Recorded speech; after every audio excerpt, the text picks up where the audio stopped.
Well, hello everyone. Uh, got started a little bit early today, about a minute from what it's looking like on the thing. I forgot that I don't have the 2-minute timer anymore. I only have a 30-second timer. So I used to do the 2-minute when we had the paid version, but hey, you know, sometimes you have to do what you have to do. And this, excuse me, this whole year has been one of those kind of years for me, doing what I have to do. So, well, man, we've got a lot of people in here already 22 people. Let's see.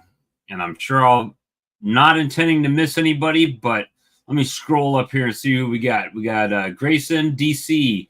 We got Larry and Jan, James, M&J Habitat, Michael Tengway, Steve at Daisy's Honey, Clay Bunner, Randy Klingen, Russell Amon. Let me see. We've got Queen V's Honey. Let's see. Berry Kind Bees. Kimberly Schmidt. Hey, Tri-Town, good to see you. Randy, Tar Heel Beekeeper. Dean Godel, good to see you. Vince Gagne. Bill Lee. Richard Brenner. And Spanky. Hey, good to see everyone. So, obviously, I have not been live. I have not been on lives because I've been working. I had been working. Notice the operative word. Had been working at 1 a.m. I took a couple days off, went down to Florida, gave my grandson his Christmas presents, and in the process, the owner of the territory that I was working decided that he no longer needed me. So, here we are again. looking for a job. Not really, I've got some things that I'm working on right now. Obviously, swarm season's coming, so the swarm lure should start picking up. Sorry about the rocky camera here. I just wiggled my table. All kinds of stuff. So, working on that. Of course, still do a little bit of Ubering when I can. What else? I still have 5 buckets of honey, so that's a good thing. I added an extra one to my bottling tank, so I had 4 and probably 8 gallons. So now I have 3 in buckets, and probably 13 gallons in my bottling tank. So, yeah. So, hey, Joey, good to see you. So it's been kind of a challenging year. Obviously, most of you guys were on the live stream with me and Lee when my mom passed away that evening, back in December of 23, which kind of financially changed our whole situation here. So it's been a difficult year, where before I could just basically keep bees, sell honey, do a few things, and make everything work. But this year of 24 has been a very big struggle. And, honestly, a lot of times when it's time to go live, if I don't feel, I hate to say in the mood, but if I don't feel positive or not happy-go-lucky, I don't know. If I don't feel like I'm in a good mood, then I don't want to come on a live stream and be the Debbie Downer to everyone. And hopefully you guys appreciate that, because, nobody wants to sit through 2 hours of Bob being a bear. So I don't even want to sit through that.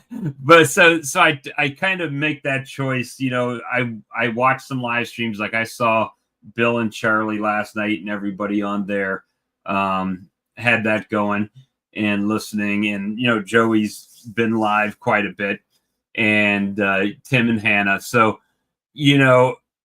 I do see these things. I don't always comment. Sometimes I say, hey, y'all, and, you guys have seen it pop in there. But it's just, I don't want to take away from what's going on. But with that being said, I appreciate everybody showing up here. I actually had a swarm lure order from Amazon today, so somebody's getting in the mode already, and it's my full intention this week to bottle up a whole bunch of swarm lure for this year. So as long as everything works out the way it should, Swarm Rustler 2025 will be a good year. And that, believe it or not, guys, you guys helping on this channel by ordering swarm lure and stuff off my website, it has kept me afloat this far. Now I'm still close to sinking. We're taking on water pretty bad, but you guys have kept us afloat thus far with, you know, your kindness and generosity through super chats and purchasing on the website, and I really appreciate that. So with that being said, everything's been a struggle this year, including beekeeping. So I have some colonies. I'm still in the game. I still have colonies. Now we still have a couple months left, right? We have here probably another at least 4 to 6 weeks of kind of up and down weather where it'll start stabilizing a little bit more, and then we'll take it from there and see what happens. But with all that being said, hey, if you haven't noticed, right up there in the comment section, there's a link. If you want to come in and chat, feel free. Come in and join me, talk. It makes it a lot easier than talking to the chat box because I'm trying to look at the camera and be presentable. But if I read the comments, by the time I see them, times are dead time, so it doesn't work very well all the time. So an extra set of eyes and a conversation really helps this thing go. And look forward to seeing maybe James McNally will pop in. I don't know what he's doing. I know Brad is got his club meeting tonight. I know Brian at Flower Street's got his. Tom and Melissa have theirs tonight. So there's a lot starting to happen right now. People getting winter prep, you know, is starting to turn into spring prep. So that's a good thing. And, you know, I wish I could have went to the conference. It just wasn't in the cards this year. You know, I was actually being dedicated to my job that wasn't dedicated to me, apparently. So that's the way things worked out. But we're trying to make some stuff happen, you know. Try to make it happen. So if you want to join me, click the link that's pinned in the chat box. Come on in, and we'll see how it's going with everybody. I know. Well, I know Old McNally had a honey farm, E-I-E-I-O. But he can't get his headphones working, so it's all good. How you doing, James? Oh, hard at her up here, as always, right? The frozen tundra? Actually, not lately. The last week it's been +6, +7. We've even had one day of +10 degrees Celsius. So you actually had to cool the bee barn. It's way too warm up here. Way too warm up here for this time of year. Absolutely. Well, we're getting just the opposite. Like it.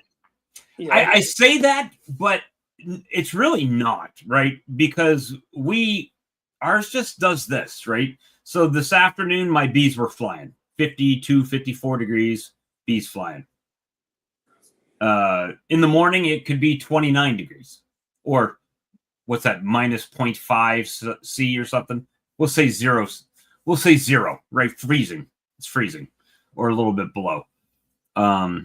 So it's just that up and down, right? So this is the time of year where I really start getting kind of paranoid are they going to have enough feed to make it till things start blooming a little bit? We've been here before, haven't we, Bob?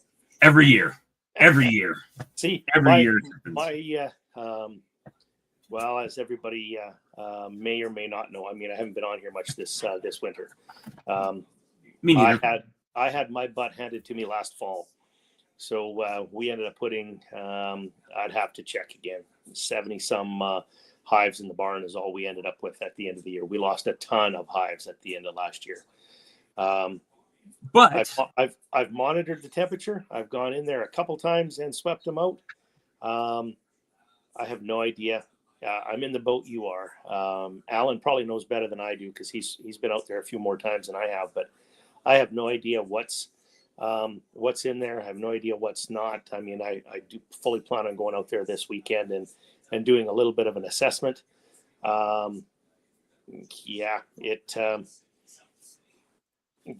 mean, but you're kind of limited though, aren't you? Limited. I mean, when they're stacked up in the bee barn, yeah, you can go down the aisles, but you know, it's not the same. You can't just like pop the top and say, yeah, bees, close it back, you know? Well, I can pop the little circle out of the top of them. I guess the very top ones I could climb up on the ladder up on the top. As long as they're not shifted to one side or the other, right? I mean, exactly.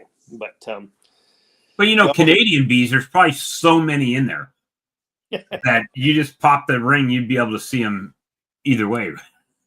Yeah, well, I'm really hoping for that because, this year is going to be, it's going to be a learning year. Alan and I had a little bit of a discussion last night, in fact, as to what is our plan come this spring. Are we getting our names on the list here for some packages? We got to figure that out right away.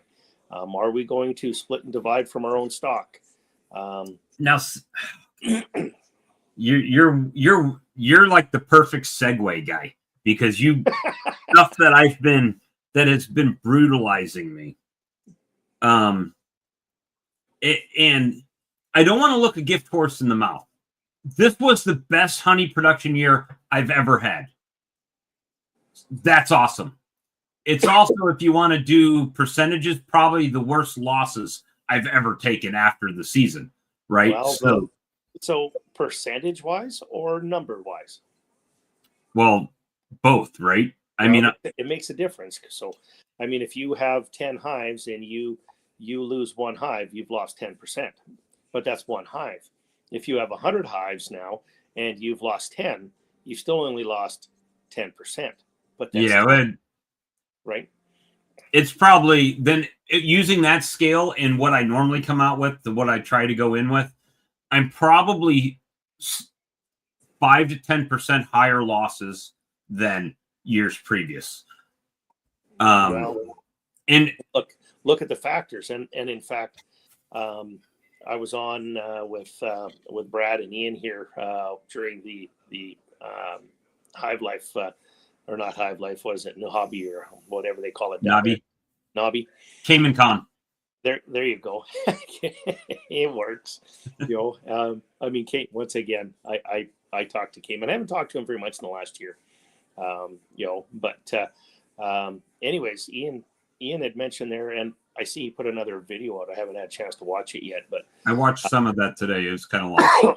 I was mentioning I'm taking last year as a learning curve, and there's a bunch that I still have to learn from it. But like Ian said, he says he's not sure I did anything wrong. It may have been just the environmental factors that were at play. Last year was by far the weirdest year. Now, I haven't been keeping bees very long. What have I been keeping bees? I don't know, 10, 12, 14 years. I don't know. I didn't even know anymore. Yeah, not very long, just, 35% of your life. But, I wish. The camera makes me look much younger than I am. Anyways, long story short, it was by far the worst year. I mean, we usually get a nectar flow that starts off slow and then ramps up and then ramps down, and kind of like the old bell curve, right? Last year we had flow, nothing. Flow, nothing. Welcome to my world. Nothing.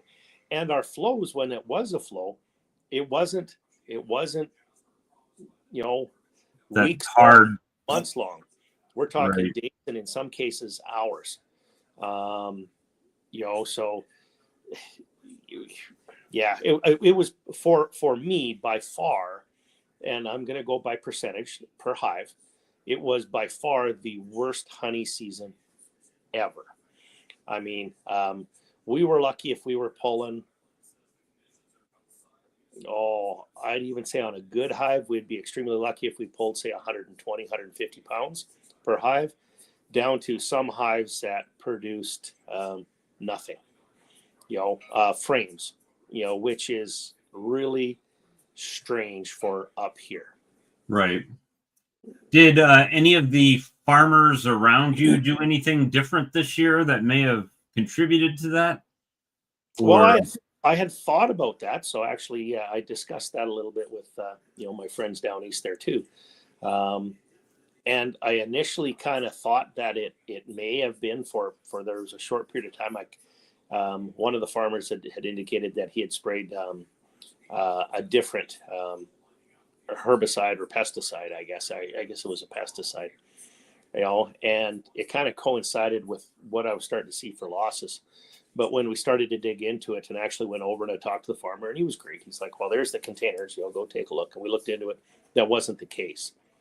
What I have come to the conclusion is we had some hives that were incredibly strong, and we would keep robbing from them to balance things out. And what I've come to the conclusion is I've come to the conclusion I have a couple different genetic types, genetic strains in my apiary. And Brad touched on it, a year or so back, or a little bit back, and I'll be honest, I didn't pay a whole lot of attention to it, and I should have. So, as you guys know, I do 99% of my own queen breeding. So I had a couple queens that I would breed from. One of which I pinched off last year. Her line seems to be much better at, I'd say, the cleanliness of the hive. So they seem to, and I'll just come right out and say it, they seem to be much better at dealing with the mites. Have I got the data to back that up? The only data I have is, of course, numbers of hives and longevity, where they're at the apiaries, right? But one of the things that we did notice this fall is we would have, as you know, I use the pallet system. So we have 2 hives on each pallet. I would have one pallet at an apiary where one strain on one side, the other strain on the other, or even not even that, one line on, and 2 different lines on there. The one that came from the ones that I suspect are a little bit stronger did incredible. They were they were ones that we were pulling 2 or 3 or 4 boxes of honey off of. The one beside it was from the other line. We weren't pulling anything. Same apiary, same foliage, same weather patterns, same conditions. And in the end, what I ended up finding is I didn't test all of my hives. That was another thing that I didn't do. Prior years, I did a sample on every single hive. This year, we just had too many. There's no way I could sample every hive. So I just took a test sample. And looking back, what I did is, while as we were pulling the honey, the strong hives, I would take, pop it up, find a queen, take a bit of a sample, put it in there, move on to the next one. Pull the next boxes, strong hive, take a bit of a sample. Those samples, when I'd shake those things at the end, came back very low mites. Then later on in the year, where, okay, we're starting to put things away, I need to understand it, need to treat some things, I ended up with mite bombs all over the place. One, there could be, out of a 40 hives in an apiary, we could have, I don't know, in some cases it was 50-50. We'd have 20 hives that were strong, no mites. The other 20 were absolutely loaded. And me random sampling like that, and I should have taken strong and weak ones. So that's, keep in mind, I'm always learning. I found out that we lost most of those ones that had that high mite count, obviously. And in looking to see a little bit further, I couldn't understand some of the ones that that seemed to be dying, and they would die right out front of the hive, which, as it turns out, the bees were just kicking them out. sent that sample in, the virus count was absolutely through the roof. I mean, off the charts. But of course, by that time, it was a little bit too late for me. By the time I got in there to start trying to deal with things, and partly our own fault. We were trying to get the honey house set up. We had to get the honey done. We were trying to deal with inspectors. Just poor planning on the beekeeper's part. I'm not pointing the finger anywhere. It's all right here. Poor planning is equaled what we ended up putting in the barn, and I'm sure, Ellen and I have talked about it. I'm 99% sure we're not done with hives dying in there, yet. So, right. Well, it might be now. I mean, Well, for me,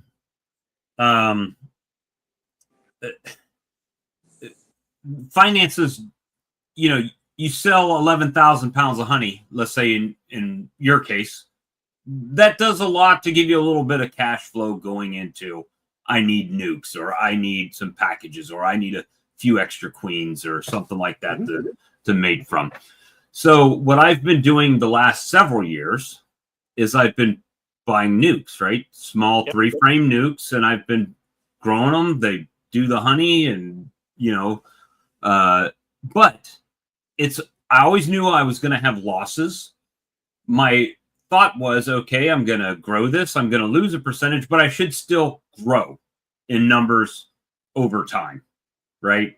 Add some, percentage of those die, percentage of them live. But what I'm finding out real quick, well, obviously it wasn't that quick because I did it for a couple of years, is that I'm throwing money into the great void of beekeeping, right? It's kind of like owning a boat, right? A hole in the water that you throw your money into. Oh, easy there, buddy. Easy there, buddy. So, but the thing is that I've gotten to the point now that I don't have that money that I can spend to do that. I can't go out and purchase nukes and packages to come back and recharge everything, right? Well, and doing that's not a good business practice anyways, right? So you have to understand one of two things. So you're either running it as a business, in which case the finances need to make sense. Look at that. Thank you, Steve. Or you're running it as a hobby and learning from it. And maybe that's what I did. I ran it as a hobby and I learned from it until such point in time as I figured, okay, let's make a go of this. So, well, yeah, I'm back to the point to where not being able. So, like where you were saying, well, I don't know if I need to bring some packages in. That's not an option for me, right? Yep. I can't do that. So, right now, what I have out here and in my out yard, which I haven't been to, which they could all be dead at this point, is sink or swim. So if I have 5 at the beginning of the season, that's what's got to produce my honey. That's what's got to move things forward in the business aspect of things to making more colonies. Now, equipment, I've got equipment now because it's empty, right? So it's comb and stuff like that I have. So, I mean, you're much further ahead than you were last year or 2 years ago. I mean, that's where we're at. So, I mean, Alan and I've got a building full of boxes with drawn comb, right? But it doesn't feel like you're further ahead. You may have all those assets sitting out there, but bees in the box. So that's where I think you and I differ, because that is a valuable asset. The bees obviously are required, but in all honesty, you can build the bees, right? Let's say all of your bees die. I'm going to be the Debbie Downer here for a minute. Let's say all of your bees die. All right, so let's go catch a swarm. We've both been there. Well, yeah. I mean, I do have a product for that. But you know what I mean? So, okay, we go catch a swarm. You have the equipment, right? Now, all of a sudden, that swarm is going to be ready to go and produce quicker, right? And you and I talked about this, and I think we talked about it on here lots, in the past too. And maybe that's where I'm sitting at right now. Maybe the bees taught me a lesson last year. I mean, no secret, we grew very quickly, right? Maybe too quick. You know, I don't take it as well, it's a loss, but I don't take it as a setback. It's a opportunity to learn, you know. And let's say I'm in the same boat. Now, I do know I have a couple hives in there that I had in my backyard. I know that they were clean. I know that there was no mites. I put them away. In that case, I put one away there that was almost two full boxes of bees in there, and we added, lots of frames. I know that hive's coming out of the barn, right? Right. Let's say that's the only one that comes out. Well, um, I accept the challenge if that's the case. If that's the case, um, maybe I start all over and I grow from there and I learn from it. Now, I have a couple other things running for me here a little bit too, and this is where I talked with on Brad's channel the other day. Um, I'm sitting pretty good for honey, so if I didn't sell, um, any large bulk amounts of honey right now, I have enough honey to carry me through this next season. And as you know, I mean, we sell quite a bit of honey. So, but just due to a couple other things that didn't go the way I wanted, I'm sitting on quite a few drums of honey right now. That'll carry me through. So maybe this next year for me as well is nothing more than a rebuild year. I have all the equipment. Now, our equipment is paid for. We don't owe anything on any of our I don't equipment. know anything on my equipment. Right. So that's huge. Now really what you're talking is something that we can grow, right? Um, and that equipment's worth something. That's an asset. So that is, whether you sell it or whether you use it, I fully intend, and we plan on using it, and I mean, I still fully intend to try and get to 12 to 1500 hives. That still is the plan. Now, last year, I was about a year and a half, almost 2 years ahead of the plan. Right. This year, I might be back on plan or maybe a year behind, but that's business. You kind of have to roll with the punches, Right. and some years are good years, some years are bad years, and that, plain and simply, that's really farming. You know, I can't see. I'm on my iPad, so I can't see the comments. So There's a. Let me see. Peter Morris said he bought some boxes from Hilco and now he's put them together. Now he's painting them. Yeah, my thing is now I need to really. Oh, there went James. He must be checking comments. I need to start getting those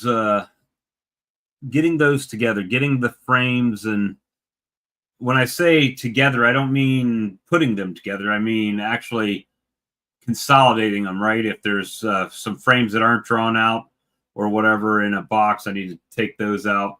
And all right, so we got two Jameses. Hold on, let me add this James and remove that James. you can't have too many Jameses.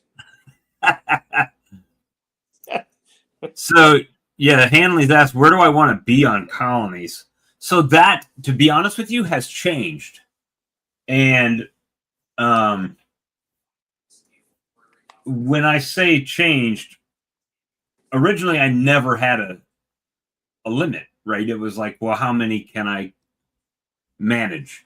So I started scaling up, and then every year, winter and weather would bring me down to about 17 afterwards, right?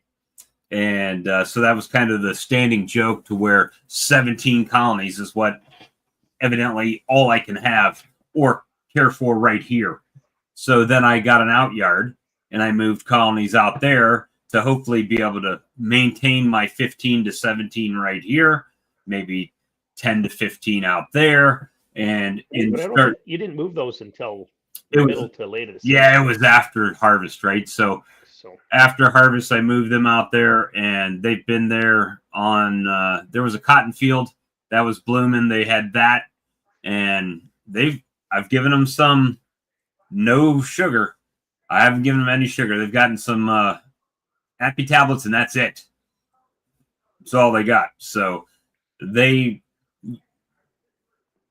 seem to be doing fine, because I had one of the colonies was a 5/5 nuke that I didn't pull anything out of, didn't take any of their stores or anything. They seem to be doing perfect, that box.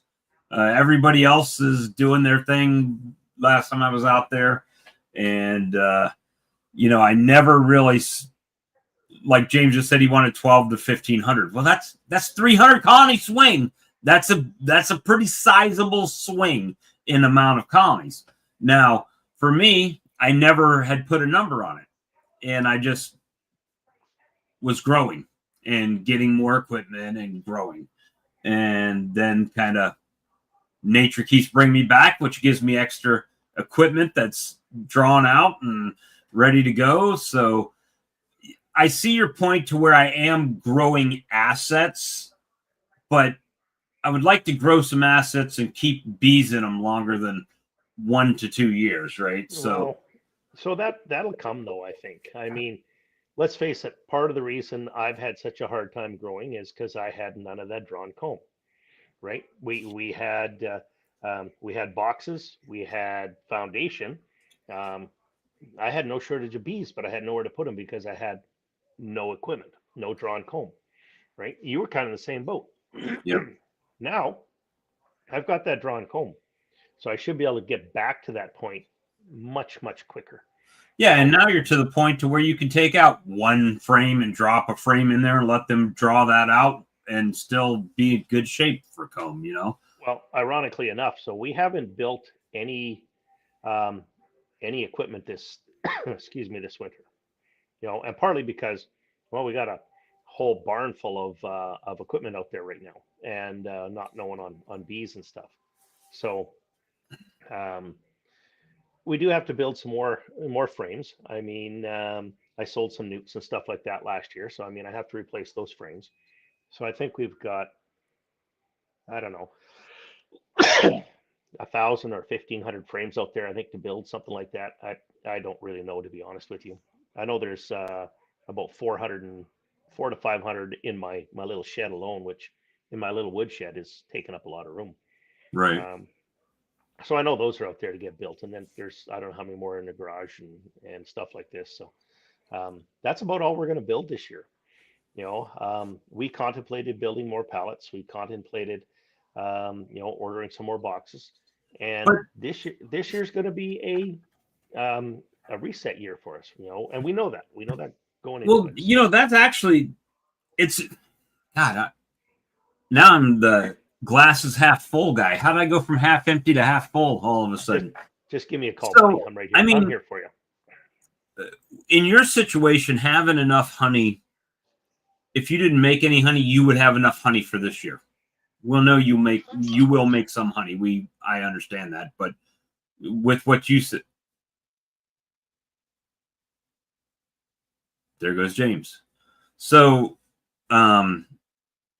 he'll have enough for that, but not having to buy and build more equipment is a good thing sometimes. For me, I think I've got enough equipment at the moment, and you have enough equipment till you don't have enough equipment. That's unfortunately how it usually goes. And then you find out mid-season, I'm going to need some more. And then you're out running around. But if anybody else would like to join the conversation, guys, right up there in the chat box at the top, there's a link pinned. Feel free to come in and join us. Sorry about that, guys. Yeah, no worries.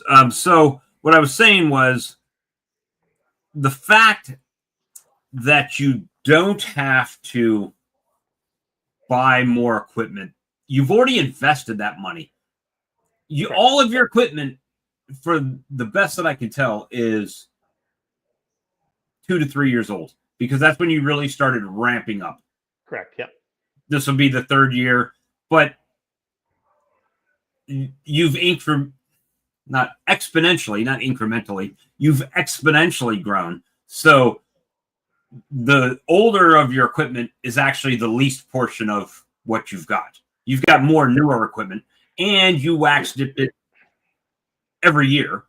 Correct. Well, last year and this year. So your equipment should be in great shape. You shouldn't have any breaking down boxes and stuff like that, right?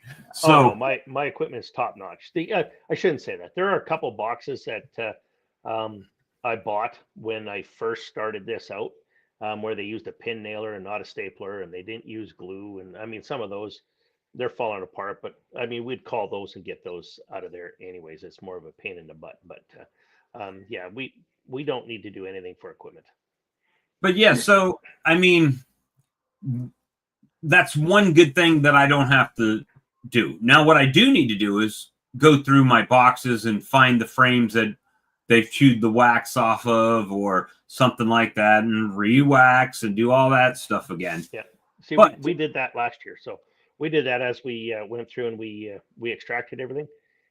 We had everything ready to go. And we even, for what little frames we had left, we've even already got those checkerboarded. So we literally pull the box out, throw in the hive, we're done. Well, you're good to go then. As long as you got, as long as we got bees left. Well, that's basically it. Actually, and ironically enough, that was Alan on the phone. So he's on his way over. So we got to strain and bottle a bit of honey tonight. What do we got to do here? We got. I've got about 360 pounds, I guess we'll do tonight.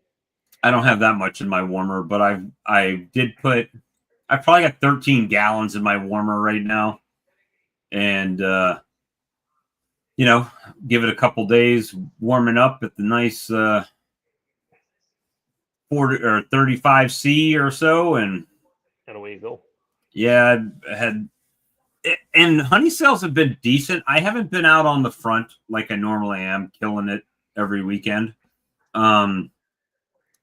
Partially because I want to make sure that they have honey until I get honey again, right? I don't have this mega surplus. I mean, for me, you guys would laugh. You in particular would laugh, but when you're used to making 400 to 500 pounds of honey and you go out to the building and you've already sold a bunch and bottled a bunch and you still have 300 pounds sitting outside, well, that's a good feeling because this year I over doubled my production. I went from about 500 to 1250 or 550 to 1250. So, perfect. That was a good thing. So I still have honey in the buckets, which this time of year for me is usually not a thing. So it is definitely, there was some good things that came out of this year, but I just am tired and unable to continue to throw money into it. So now later on in the year, after swarm season comes and the stores buy their swarm lure and people buy it off Amazon and stuff like that, my finances change a little bit. And don't fall into that trap, Bob. Start treating it like a business. I mean, you and I've talked about that lots. Build an Excel sheet. Make sure that you have those percentage of profits that you want in there.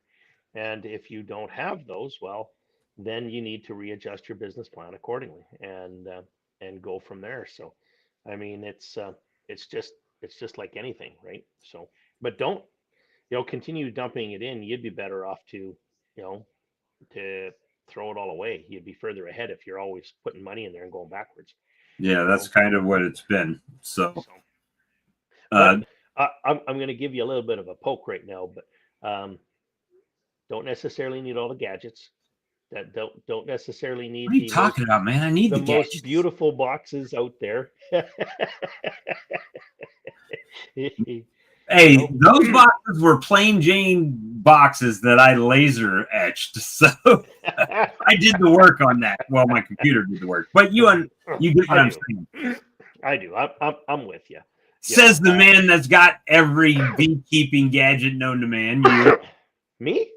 yeah, Mister I Wax Dippers, and you got everything, man. What are you talking about? You got more than I do. but I built all that, right? I didn't buy Well, any you of it. built the wax dipper. You bought, but the extractor, the extraction line, the uncappers, all that was bought, and then you built it. So, Well, I did buy it, but I mean, as everybody knows, I bought it for a good price. You know, we've talked about that lots on here too, right? I didn't go out and buy brand new, couldn't afford it. You know, I waited until I found one that I could afford.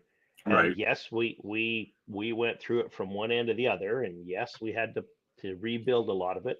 But I know exactly what I have now, and I know that coming this year, we literally, you know, dig it back out, bolt it back down to the floor, plug it in, and we're good to go, right? right. So, yeah. Well, and that's how I felt when I bought my extractor and my uncapper. Right, Yeah. my uncapper's not as fancy as yours. It didn't cost me as much as yours did, but I don't harvest the scale of honey that you do. Right, I got what works for me. Right, And that's perfect. That's all you need, though. And I did get it new, but I didn't buy the most expensive one, and I didn't buy the cheapest one. I went middle of the road with it, and it works fine. So perfect. I mean, that's perfect, right? And now hopefully I won't have to buy it again for 20 years. Who knows? If I'm still beekeeping in 20 years. But you have to remember too. I mean, and I mean everybody made fun of me too. I couldn't afford that at the beginning, right? I mean, look what I did with my little 12 frame extractor. Yeah, you're a better man than me.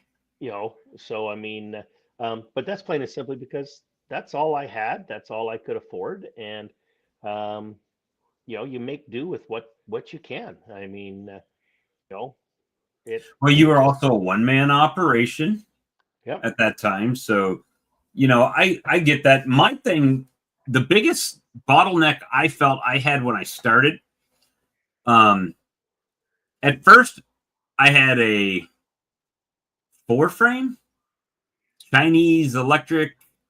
Oh, No, it wasn't electric. hand crank. No, it was electric. I wasn't doing. No, I swore that. No.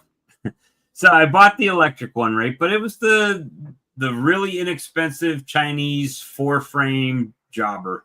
But I did have to flip the frames, and it didn't take me very long to realize that in my kitchen with that extractor, and even if I had 10 boxes to uncap, if you're running at 15 minutes on one side, 15 minutes on the other side, I couldn't uncap more than 4 frames at a time, or I would have honey everywhere, all Oh, over the book. I still get honey. I can go out to the honey house, which is a 20-minute drive from my house, and I can still, you know, go out there, get cleaned up, washed up, drive back to my house, and still get every doorknob in my house here sticky. I haven't quite figured out how I do I that. do it too. Matter of fact, I've got a hoodie over in the floor that I was pouring honey into the bottler, and I had this stainless steel, like, I'll call it a spatula for the lack of a better word, but it's not really a spatula. It's kind of like a spoon, but it's flat on the front, and it's got a bunch of holes in it, right? And I use it to scrape, or in this case, since the honey's been in my bottler for a while, it's kind of thick. So I let it warm up, and then Scoop it out.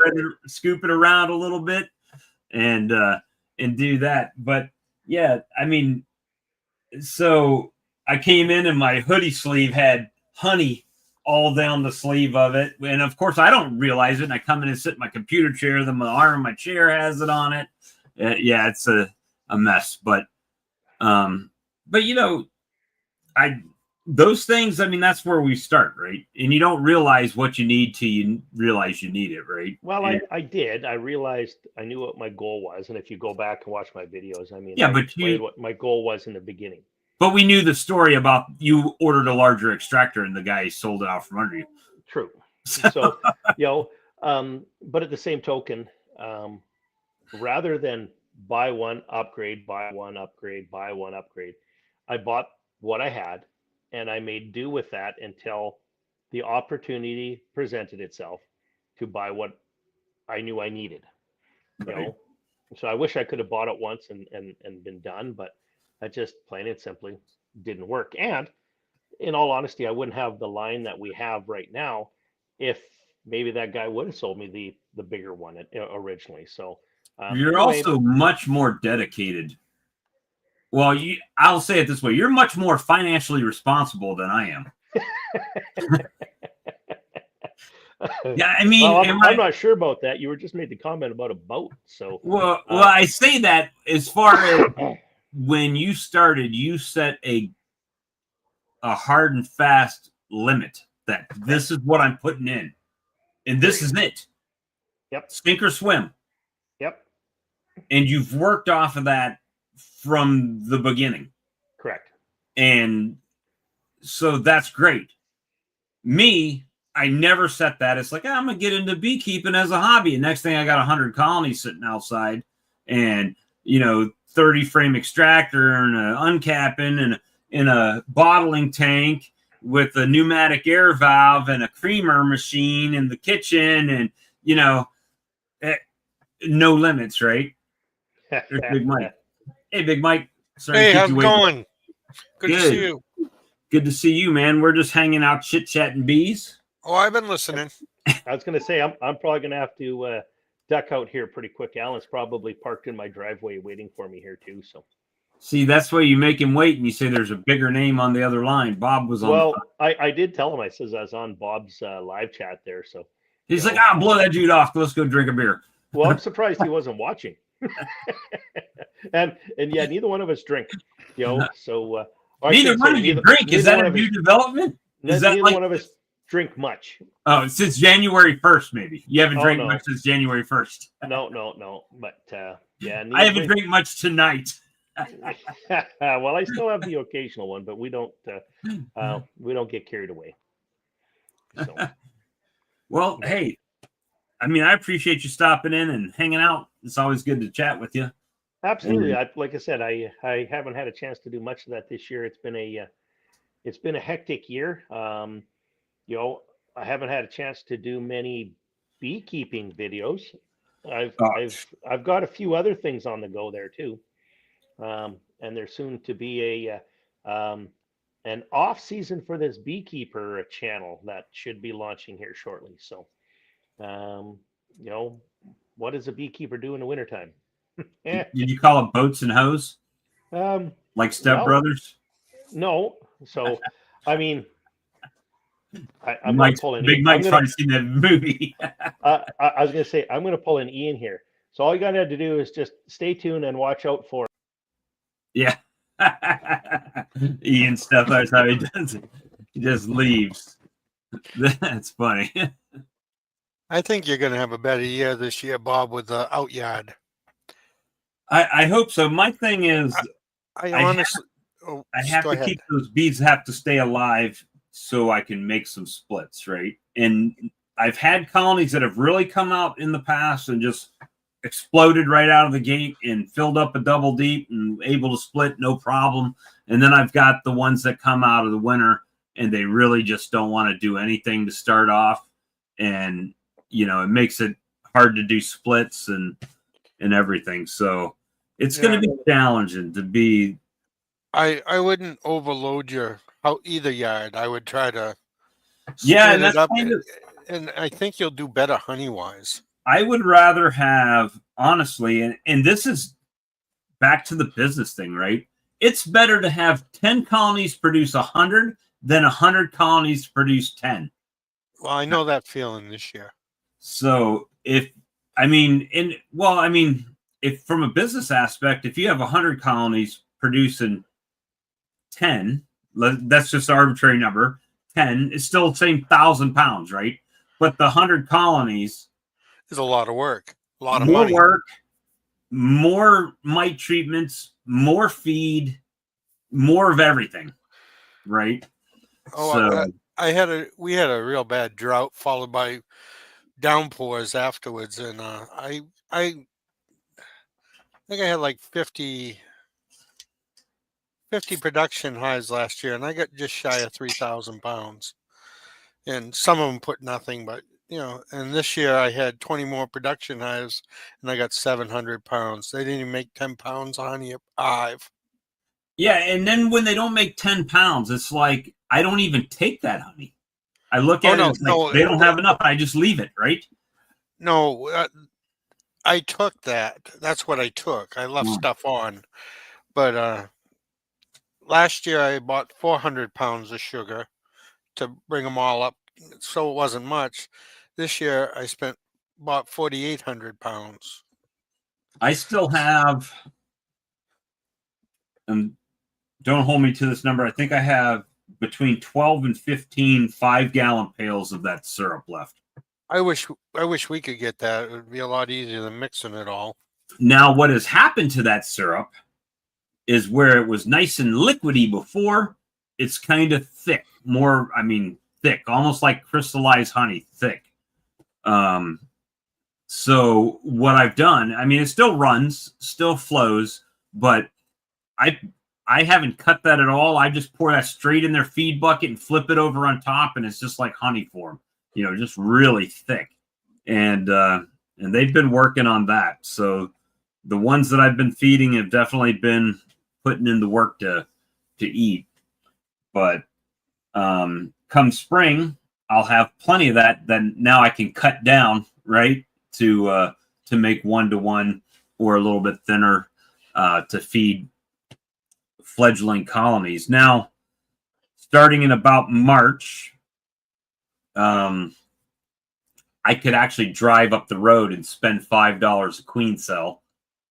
At least that's what it was last year, $5 a queen cell, and buy a bunch of queen cells and make some splits, like small 2-frame splits, and try to get them mated. But then it's like, do I have the drones to breed those many queens, right? So it's always going to be another issue. It's just, or is it better just to make a few? If I've got hypothetically 5 colonies, do I just do a split on each one of those 5s and let them make their own queen? And well, the only problem with making their own queen, if you got a queen cell that's ready, you just save 15 days. True. And if it's honey you want, 15 days, and if it gets you into that honey flow, well, then that's money in the pockets for you. Right. You gotta, it's all the timing and, what you can do. I normally go around to my production hives because they get too big. I just pull out cap brood and put in drawn comb, and I make, some nukes with them. Right. Just let them make their own. Yeah, pull them back. So, because otherwise they're going to swarm and then you make no honey either. Yeah. I've been pretty good about not swarming before the honey flow. Usually, if I get a swarm, it's late season after I pull the honey and knock them back down into 1 or 2 boxes, right? And then maybe that would be the time to make some more splits. If I can get the queens mated, because I have had really bad luck with queens that I've gotten from other places, right? Yeah. And it's not like one specific vendor. Like, whether it's up the road here or if I get them from California or where, I just haven't had much good luck on that. But, one of my favorite things to talk about is what we've called on here forever, beekenomics, right? Bee economics. And at the end of the day, if you're doing this in scale, it does come down to somewhat of a business, right? Like James was saying, it's a business. You may not look at it that way. If you've got 2 colonies and you're content with buying 2 packages every year, God love you, But when you start doing 25, 50, 100 colonies and you're replacing 50 every year, that's pain in the butt, and it's expensive, right? And I bought a license manual on capper. I think probably like mine. Not the one where you push it through. This one feeds through with a crank. No, that's the one I got. I thought you got one with like a triangle. I did have that to begin with, and I sold it. And so I had the table, the 1500 millimeter, not milliliter, millimeter table, and that tabletop one. Yeah. And I sold that beginning of 23, beginning of 23. Oh, I thought you did just the opposite. You got rid of that big one because it. No, I got the big one with the hand crank and the steamer blades. And I like it now that I've kind of gotten it adjusted right. It takes a little bit to get it. They don't have very good videos on how to do that either. No. And if you go to the licensed website, it's in Polish and they're speaking Polish, and you're like, okay, I'll just figure it out. There's a screw there and it kind of does that. All right. So but, I bought that. It was I saw it listed. Person had passed away. It was like 2 years old, hardly used. They wanted $3,000 for it. I said, well, that's a savings, and it was within driving distance. Yeah. So I contacted them. They didn't get back to me. The next morning I contacted them again. It popped up. They had dropped it $1,000. So I got it for $2,000. Oh, you got a heck of a deal. Yeah, and then I bought a Maxim 20 frame extractor and a 300-pound bottling tank. Because I had got 2,800 pounds, and I did all that with a 9-frame Maxim. So that's a 60-gallon tank, 300 pounds, or 50-gallon tank. Oh, it's 30. What is it? No, it's You said 600 pounds, 12 pounds. No, 300-pound bottling tank. tank. 300 pounds. All right, so it's like 25 gallons. Yeah. Probably. So I got all that, and I only got enough honey to fill that bottling tank 2.25 times. I've got the 18-gallon bottling tank, and have you seen the pneumatic valve, bottling valve? I just bought the Hilco. Okay, you got the one drip valve, the lever valve. No, the automatic fill that you put right to a tank. Yeah, I got. But I'm not going to hook it up this year because there's not enough honey to justify it. Yeah, I bought one of those at Hive Life 2 years ago. I used it one time to do a video to show people the thing after I bought it. I haven't hooked it up since. I haven't used it since. I haven't needed it. I used I got that pneumatic, but before I bought that, I already had this pneumatic valve, right? From Lyson. You can get it at Better Bee. It goes in place of your gate valve on your bottling tank, and you hook it to your air compressor, and it's got a foot switch. So you hold the bottle, hit the foot switch till it fills up, close it, and move it. And so I really like that thing. A lot of people don't like the videos I did on it because I did it with the compressor's running, right? I got small little compressor. Pancake, yeah. Yeah, so it runs a lot. But that thing is great because it gives me both hands. There's not a bunch to clean at the end when I'm done. I take the quick thing off and hot water through it and get the honey out and done. So now it's expensive. It's like $450, but I bought that one because originally that one drip valve thing was like $200, and it's like, and I still have to use my hand and then grab a lid, and this one I could just have a lid and put it in there, bottle lid, and works pretty quick. But I mean, that's just when I bought all my stuff. That's kind of sorry to hear about your job ending. Yeah, well, there's a couple things with that. The first thing is I did that job off and on since 1997, I think. Now, this Bob's mind tells him I can still do that. But this Bob's body tells him you cannot still do this because of the physicality of the job. So, I mean, I stuck it out, and I'll find something else, or, Lord willing, the swarm lure does good this year, and it's done good the last couple years, but I need it to start popping off here in the next month or so.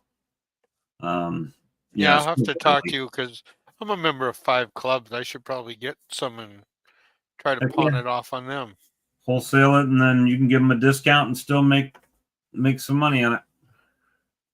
So yeah, this has just been a terrible year for me overall, and I apologize to everybody for taking so much time away from live streams. But normally on a work day, I would have to get up at, even on my day off, I'd have to get up at 5, right? So staying up, which most people are like 5 o'clock, that's nothing. We're farmers, we do that every day.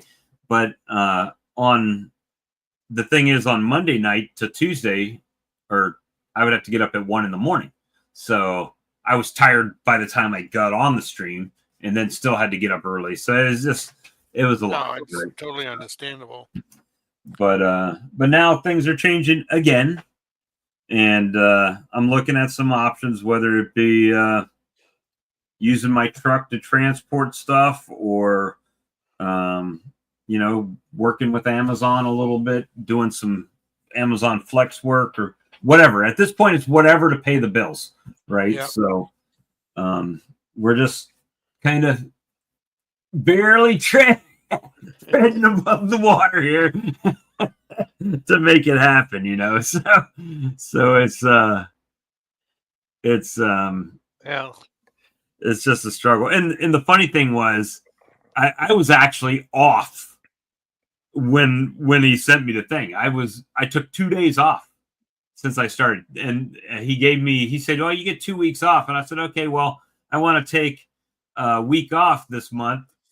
And he says, and this was like right after the new year. He says, "I might be able to do that for you at the end of the month." I'm like, "You have no job." Well, I mean, what end of the month? But I said, "Well, how about this? I work Monday, Tuesday, Wednesday, and Thursday, and then you just cover me Friday and Saturday. And then I come back from my grandson's on Sunday and come back to work on Monday." Well, Sunday, I'm an hour and a half up the road from my grandson coming home, and I get an email saying that I'm no longer needed. Okay. Well, I wish you would have fired me hour and a half earlier. I could have stayed down in Florida for another couple days. But instead we came home. So that's what we're doing. But I don't get bent out of shape too much about jobs like that. First of all, it was a job out of necessity when I took it. It wasn't one that I desired. I'm way overeducated for that job. However, the bank don't care about your education. You got to do what you got to do. That's it. Light bill don't care about your education. They just care that you send them that money every month. So, yeah. Well, I mean, we had DC every year. We try to add a few bee stores, right? Like last year, I thought that maybe Texas Bee Supply wasn't going to order from us, but they waited till after the season, before the spring, and then they ordered a bunch. So we just, yeah. Oh yeah. Hanley, I tell you what, I mean, I know there's necessity for jobs and work. I don't want to discount that, but a long time ago, I learned the reality of the situation. If you quit, they will have your job posted before you get home, right? And they will fire you or let you go or lay you off, and don't care what happens to you one bit when you walk out of that door. So I just came to the realization that they rent my time, right? And then in my mind, it came to, well, who's going to rent my time at the better rate, right? And whoever pays me the most for my time is gonna get that stuff. Go try to work for Bob Benny's like 3.5 hours away from me. So, hey, thank you, Homestead Avenger. I appreciate that, Stephen. Yeah, it's just a number, man. At this time, I'm getting to the age, and Mike, if you don't mind me asking, how old are you? I'll be 62 in March. Okay, so you got me by a few years. At what point did you start going to sleep in one condition and waking up hurt? Have you ever had that happen where you went to bed? Like, I went to bed one night, fine. Woke up, something's wrong with my wrist. Been wrong with my wrist for over a month now. So, I don't know. I just get weird stuff like that sometimes now as I get older. But I got a friend that's 20 days younger than me, and every time something happens, he goes, "Well, I've got something to look forward to in 20 days, don't I?" 20 days. That's true. That's a man, I'll tell you what. I think it all started really bad at 50, and 60 didn't help. Well, it was almost like 40. When I hit 40, it's like my eyesight started getting bad and I had to start wearing glasses. And then, 50, it was like, oh my gosh, things started, heart condition and stuff. And then now 55, and it's like, got to slow it up a little bit. Feel better, though, now that you've worked for a while and did a lot more physical stuff? Yeah, I mean, I did. But my thing is, I just get, and it's probably because of the heart medicine and stuff I'm on, just tired. And not tired to where it's like every day I'll just have to go lay down. I mean, like I'm going to fall asleep. I'm so tired, right? And that has never been an issue for me. Doug said, "Bob, if I woke up and something did not hurt, I would be worried." Daisy says, "Wait till your 70s." Man, I hope to make it to my 70s. I got to find some friends that are strong so they can push me around in a wheelchair. Yeah. I'm going to have to get one of those battery operated ones or something. But yeah, it's just, even when I started beekeeping, I felt a lot better than I do now, and now if you look at my bee yard, it's embarrassing to me. When I first moved out here, this yard was immaculate. Everything got cleaned up. Everything had its place. Now I could walk through my yard and who knows, man, I might find a queen excluder laying somewhere. I'm like, how the hell did this get over here? I got 5-gallon bucket lids like everywhere from those syrup buckets or honey buckets. You got a little bit of time off. This would be the time to take care of it. Yeah, I've got to. I've also got like today I went out and did a little bit of, I had to go to the post office because someone ordered a bottle of swarm lure off of Amazon. And while I was out, I was like, I'm in town. Let me see if I can get a couple Uber Eats orders or, something like that. And made a little bit of money before coming back to the house. Tried to make the trip to the post office pay for itself at least. Hey, there's Mr. Doug. Hey, Doug. It's okay. I'm not hurting now. You're not hurting now? I tell you, it's getting old is not for the faint of heart at all. The alternative, it's not great, Bob. Yeah, that's true. Not getting old is also an issue, right? Hey, I'm gonna pick your beekeeping operation apart. I know. It's not hard. You did the right thing by getting the equipment. I think a lot of people, it's easy to get into bees. It's easy to multiply. But when you get a whole bunch of honey and you don't have the equipment to handle it, that gets to be real work. It takes the fun out of the game completely. So, in your opinion, having all the extra equipment and less bees to just be able to stack boxes and pull them and go is probably the better bet. You betcha. You start pulling 25, 30, 40, 50 boxes and have to start uncapping by hand and spinning by hand. That gets to be work, real work. No fun at all. You need, or you have to buy a pallet of boxes and put them all together. Yeah. back out to the bee yard. Yeah.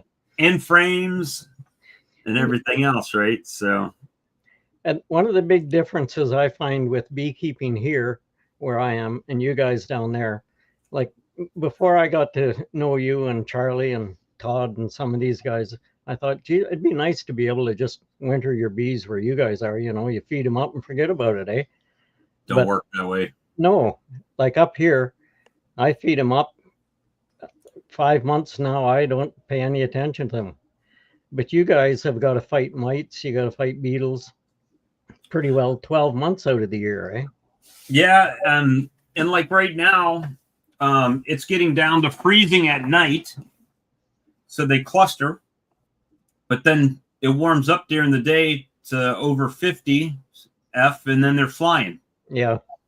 So they're constantly using their resources, right? And so I've been constantly feeding them, and I fed them. Let me see. I fed them 4 gallons of that syrup before it started getting cold, and I've fed them 4 gallons since then. Now, for me, that's not a lot. But if it was an operation like yours or Brad's or Ian's or somebody's like that, the amount of sugar you guys would have to put on them to do that would be astronomical. I mean, it's already costs a lot to feed your bees. Imagine to have to feed them, what do you guys put on, like 6 gallons maybe on a colony?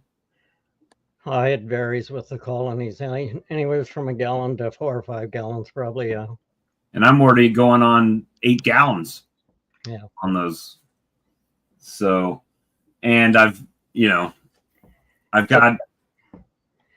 don't have a lot of them to feed at the moment, so that's not a big issue. So hopefully these here, when it starts warming up, that's another thing. Our queens will start to lay some brood. So hopefully they'll start kicking it in here once it warms up a little bit, and I'll throw some pollen on them. And you may not have to feed as much with splitting up your apiary a little bit and not having 80 colonies at your house.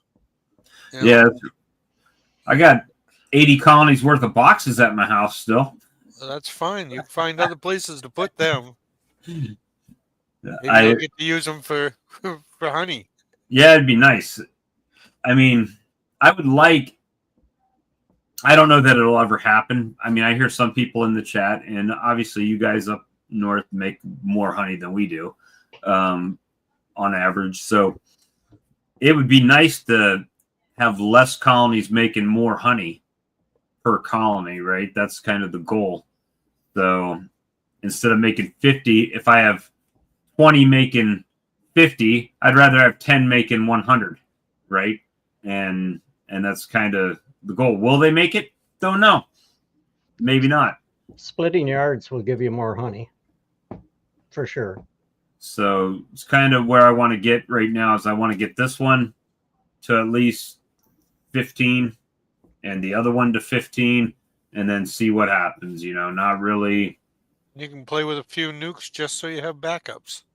Yeah, I did that this year too, but this year was kind of just a cluster. I mean, so I had queens come in May, the end of May.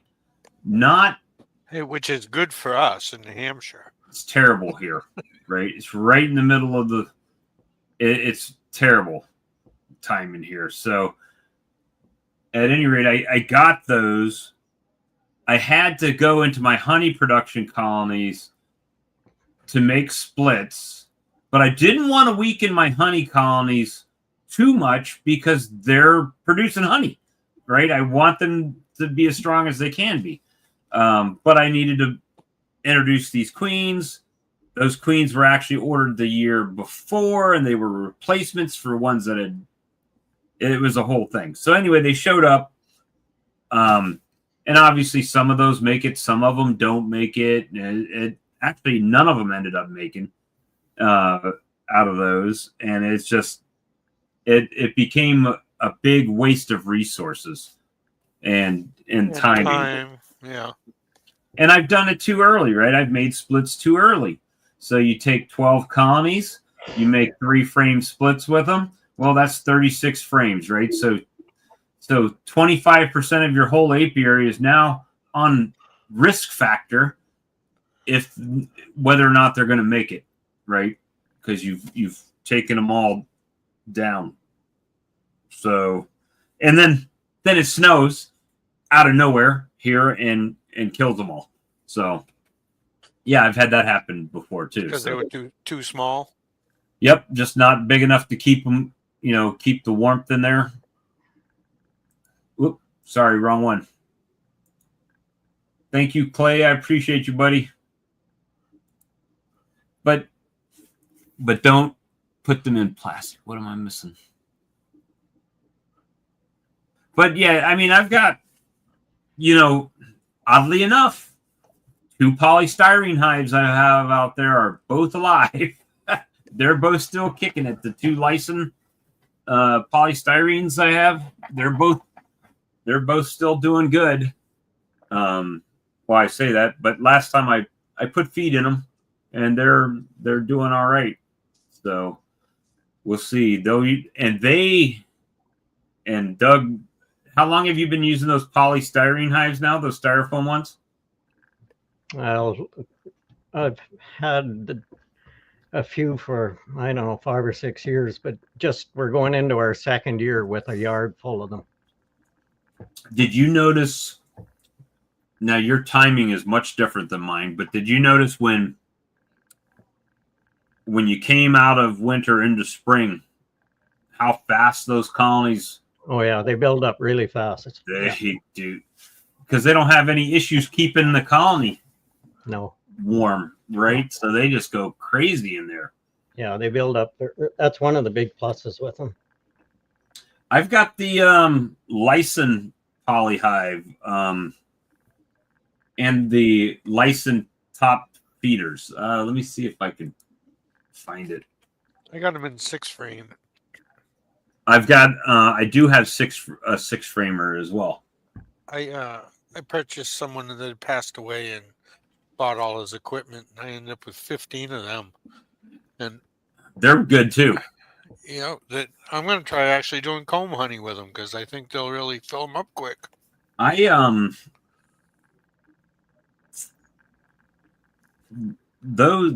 used when I grafted. I didn't graft this year, but last year when I grafted, that was my starter finisher. Was one of those lysin colonies because they didn't have to worry about the thermodynamics that much. They just went to town on there. I have one lysin that we bought a few years ago when we were trying them. They're a good hive. I'd probably have a lot more of them, but they're expensive. Well, we couldn't get them in the numbers we needed either. Let me see. I'm trying to see if I can found a hive kits, lysin polystyrene. So I don't know the difference between the B Max and the lysin. They're totally different. Are they? Yeah, I like the lysin better. All right, let me see. So this is the deal here, right? But you can stack regular wooden boxes on top of them. Just know that it'll be a ledge, right? Because it's so thick. Yeah. But I believe I got this one. I don't remember which kit I bought from them. We've had 5 and 6 frames or 6 honey supers on top of the styrofoam hives, no problem at all. Well, I'll tell you what they did do. My bees did. So you see this little, I don't know how well you can see it on here, but the little entrance reducer they have on here. Yeah. I put that in there. It just kind of slides in there, right? It doesn't screw on. It just slides in there. My bees actually chewed underneath that to make their own entrance in and out. So they didn't come through the holes, and I always leave it like a slot. I left the slot, but they just chewed a hole like where they could slide through right under there. But yeah, those are kind of expensive. They're pricey. I have mine on wooden pallets. The Brad Hogg modified pallets I make. They're just wider shims to accommodate the wider. So you just buy the boxes? Yeah, The just the boxes only. Oh, that's a good way to do it. What do you use for the top? But I mean, even the boxes are For the top, I just use 3/4 inch plywood sheet, and then in winter I put a piece of styrofoam on top of that. trying to think what a single box costs. Do they have just a single box price over there? I think I bought mine as a kit or something. I mean, it was like the whole thing. I know for the 6 frames they're about $20 for a deep. And now they're making mediums for them too. Are they 20? I think they're more than 20 now. Let me see. For the 6 License deep with for the 6 frame.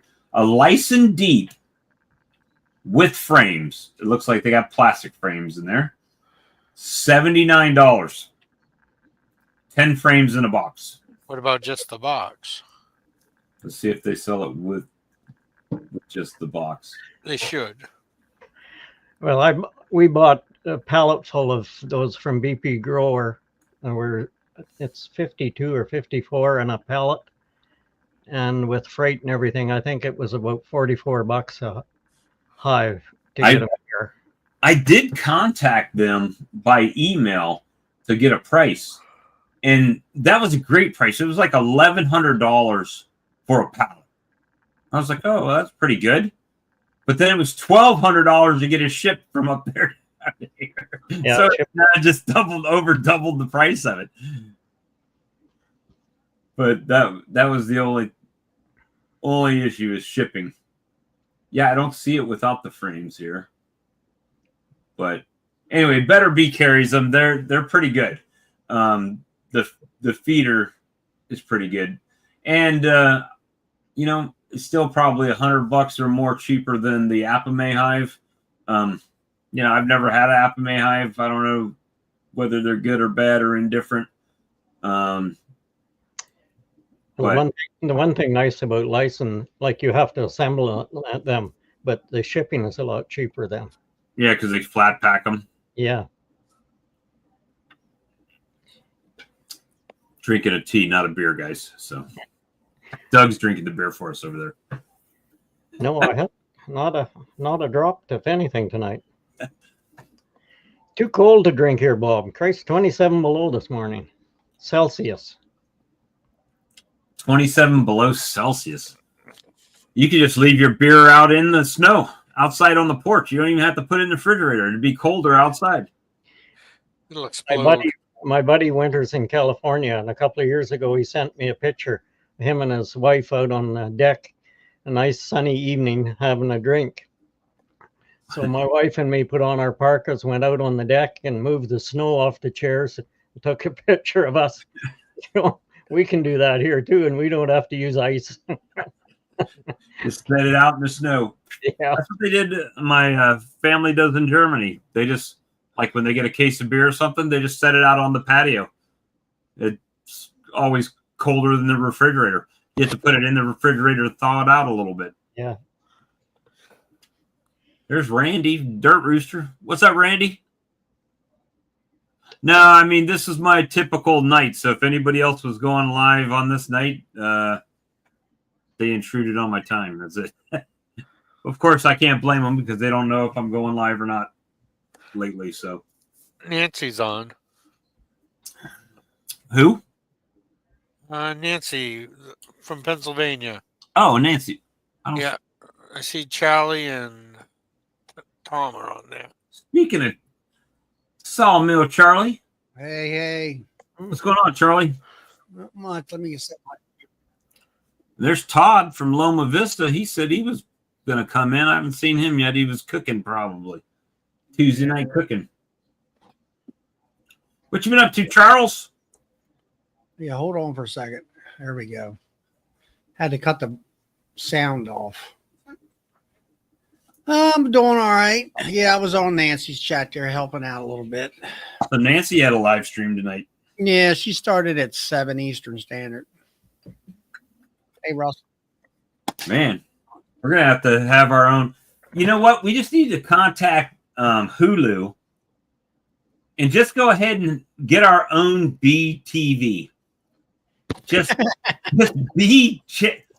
be conversation 24/7 streaming channel that just has beekeeping all the time. You just can tune in and watch it.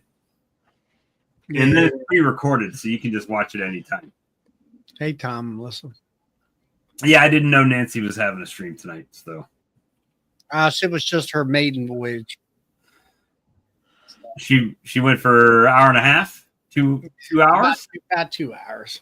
So she's trying to overlap on my hour one. Well, she didn't know when you were on or not, and whatever. Joey usually hits when you're not on. Yeah, I put it in the Facebook group this afternoon. That was probably gonna go. Since I'm not working currently. Oh, what happened there? You got tired of loafing? Well, yeah, kind of. I mean, I went on 2 days. Well, you're just, how do you make money just loafing around all the time? Well, evidently I don't anymore. So, Do you ever hear that? Abbott Costello joke, that line, that comedy and routine? Who's on first? I've heard that one. No. Abbott and Costello has one about. Abbott says, well, yeah, my uncle, he was a loafer. Well, he's putting bread loaves in a bag or something. In a bag, and he says, "Oh, how can he make any money just loafing around, i.e., not working?" Right. It was a play on words. It was comical. I will look that one up. You'll have to look at it. It's about loafing, and I'm like, yeah, you were just loafing all the time, taking. Well, I'm really kind of glad that one's over, to be honest with you. It didn't hurt my heart. It's not like I cried in the corner after he said that he didn't need me back, right? It's like, I wish he would have let me know yesterday. I would have stayed in Florida a couple more days. I got fired from a job one time, and I yelled at the guy. I said, "You couldn't have told me before my ride left." Right. Now I'm standing around here looking like an idiot waiting on a car to come get me. Yeah, I mean, yeah, it's just. So what, you were laid off or what? Well, like I said, it was only 2 stores. Yeah, hold on. I got a phone call. Hold on. How are you going to ask a question? So, yeah, it was only 2 stores. So, So you entitled to unemployment now? Nope, because I was a contracted employee. So, I am not. Did he pay you weekly? He did. He paid me weekly based on the sales of the route. Oh. As a 1099er. So I've been looking, I've got this Super Duty truck out here, and I've been looking at some options, and I just haven't. It's one of those things that everything you do, it's always going to take some money to get involved doing it, right? Whether it's pulling a trailer and doing a hot shot type of deal, or going up to Indiana and pulling RVs back down south, or any of that, you're going to have to get stuff to do that. Extra insurance, fuel. Yep. Fuel, extra insurance. Of course, since they're contracting you on to do that, they want you to have specialized, like mud flaps. Like, you can't just have mud flaps on your truck. You got to have the mud flap that hangs and goes all the way across the underneath of your truck, and all kinds of different stuff. So, I mean, there's investment in there. So my thing is, I'm really too broke to do the investment, right? To get started doing something else. So I'm at the point where I'm just trying to tread water. And, half of me thought, I wonder if I could get a gooseneck trailer flatbed for people trying to move bees from here out to California and make some money running bees out there. That's a nightmare because of California. So it's yeah, California is the issue there, right?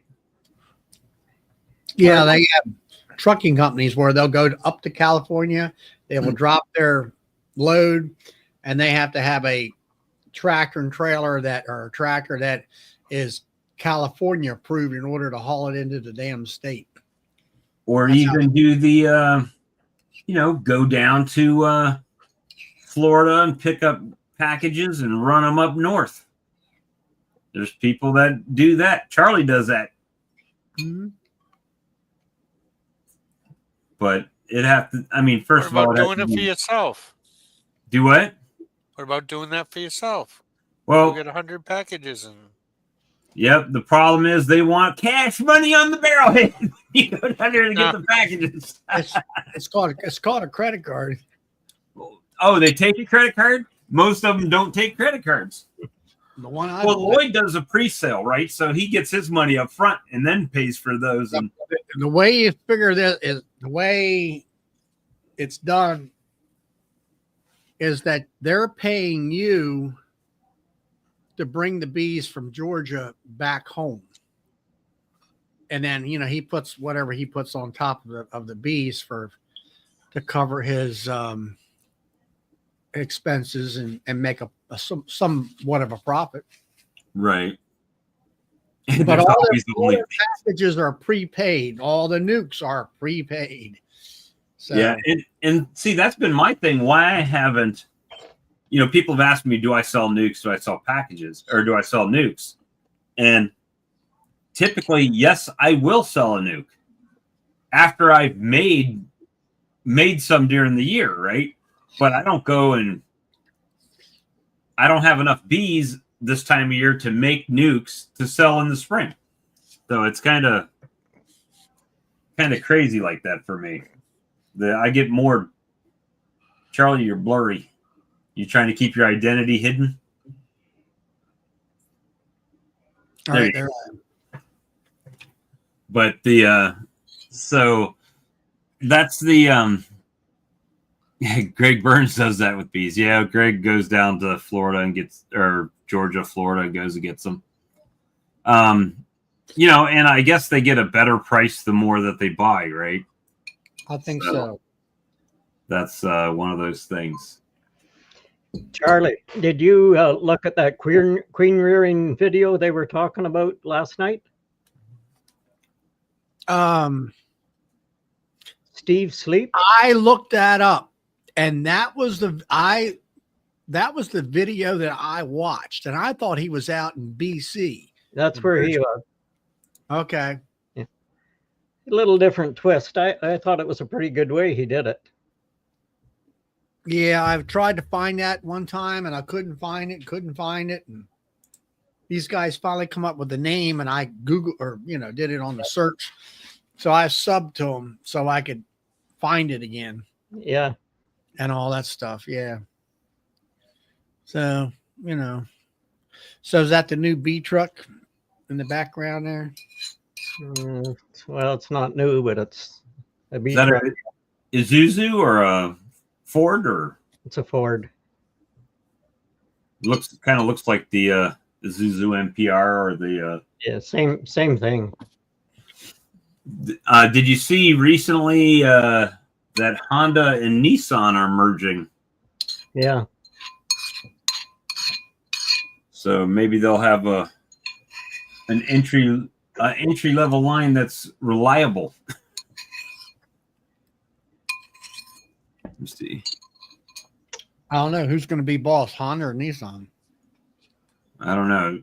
I think Nissan's a bigger company, right? They do well, I don't know. In Japan, they may do all kinds, both of them. Honda's going to be the boss. Okay. Good. Honda's to me Honda. I always felt that Honda and Toyota were kind of neck and neck when it came to quality. Some people say that Toyota is higher quality than Honda, but I don't know. Yeah, that's what I was looking at, the hot shot business, but What's that? basically you use your truck in a fifth wheel trailer or a gooseneck trailer, and you could load up backhoes or AC units or whatever, and you know, less than truckload type stuff, and drive and deliver it. So been looking at that, and the other one was RV, hauling RVs. So the only problem with the RV one is it's manufactured in Indiana, so you'd have to go to Indiana to start getting your loads, and then try to find my way back to South Carolina somehow in that process. I guess, I don't know. But as of right now, I'm hoping to just, I hate to say it this way, just make enough to make things go until bee stuff starts selling again. So, which is usually February around here.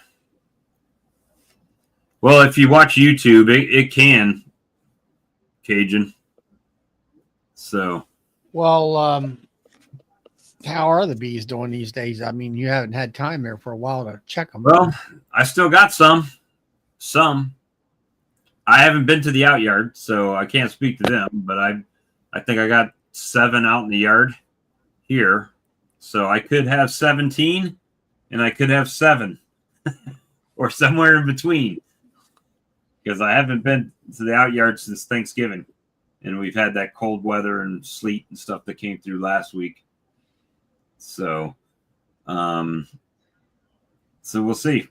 You know, we're just gonna keep it going. It's not been, well, I can't say it hadn't been a good year of beekeeping, because I made more honey than I have any other year.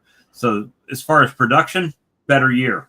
Not, again, just not what I'm hoping for coming out of winter. And that's been an every year thing. So at some point, I'm either going to have an extremely bad year where I just don't have any bees left, or I'm going to finally get a year where most of the bees survive. It's something's got to give in this year. It's got to happen this year. It's got to. I can't afford to keep pumping money in. Hey, Nancy, I'm sorry I didn't realize you were live tonight when I went on. Well, I don't know. So we just, You know, it's farming. It's one year you can be great, and the next year ain't worth a darn. yeah, and it's just trying to, you know, I'm kind of like Brad, because my customers, and maybe it's different for me than like you, Doug, because you guys do sell to direct to consumer, but a lot of yours goes straight to cream to the store, right? Or cream to a location. So you don't necessarily see those people. My people drive in my yard and knock on my door and ask me for honey. So now it's like I feel like I got to have honey when they come to save them a trip, right? Yeah. So now it's become, I need to make enough honey to make sure they have honey every year. Well, that's where I'm at. I mean, you know, I did almost 1,400 pounds of sales this past year. And I mean, I went out. You know, I had to buy some honey. That's all I can tell you. I went out today to load the bottling tank up because I had somebody say they're coming this week to pick some up. And I thought I had 2 more buckets out there. It turned out I had 4 more buckets outside. So that was a good thing.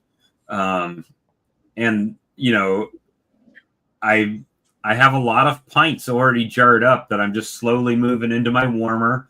Go out there after a few days and shake them up to make sure nothing's stuck to the bottom of the jar, and then pull them out and sell them. And that's going pretty good. But the 3-pound jar is, I've just about sold that whole case.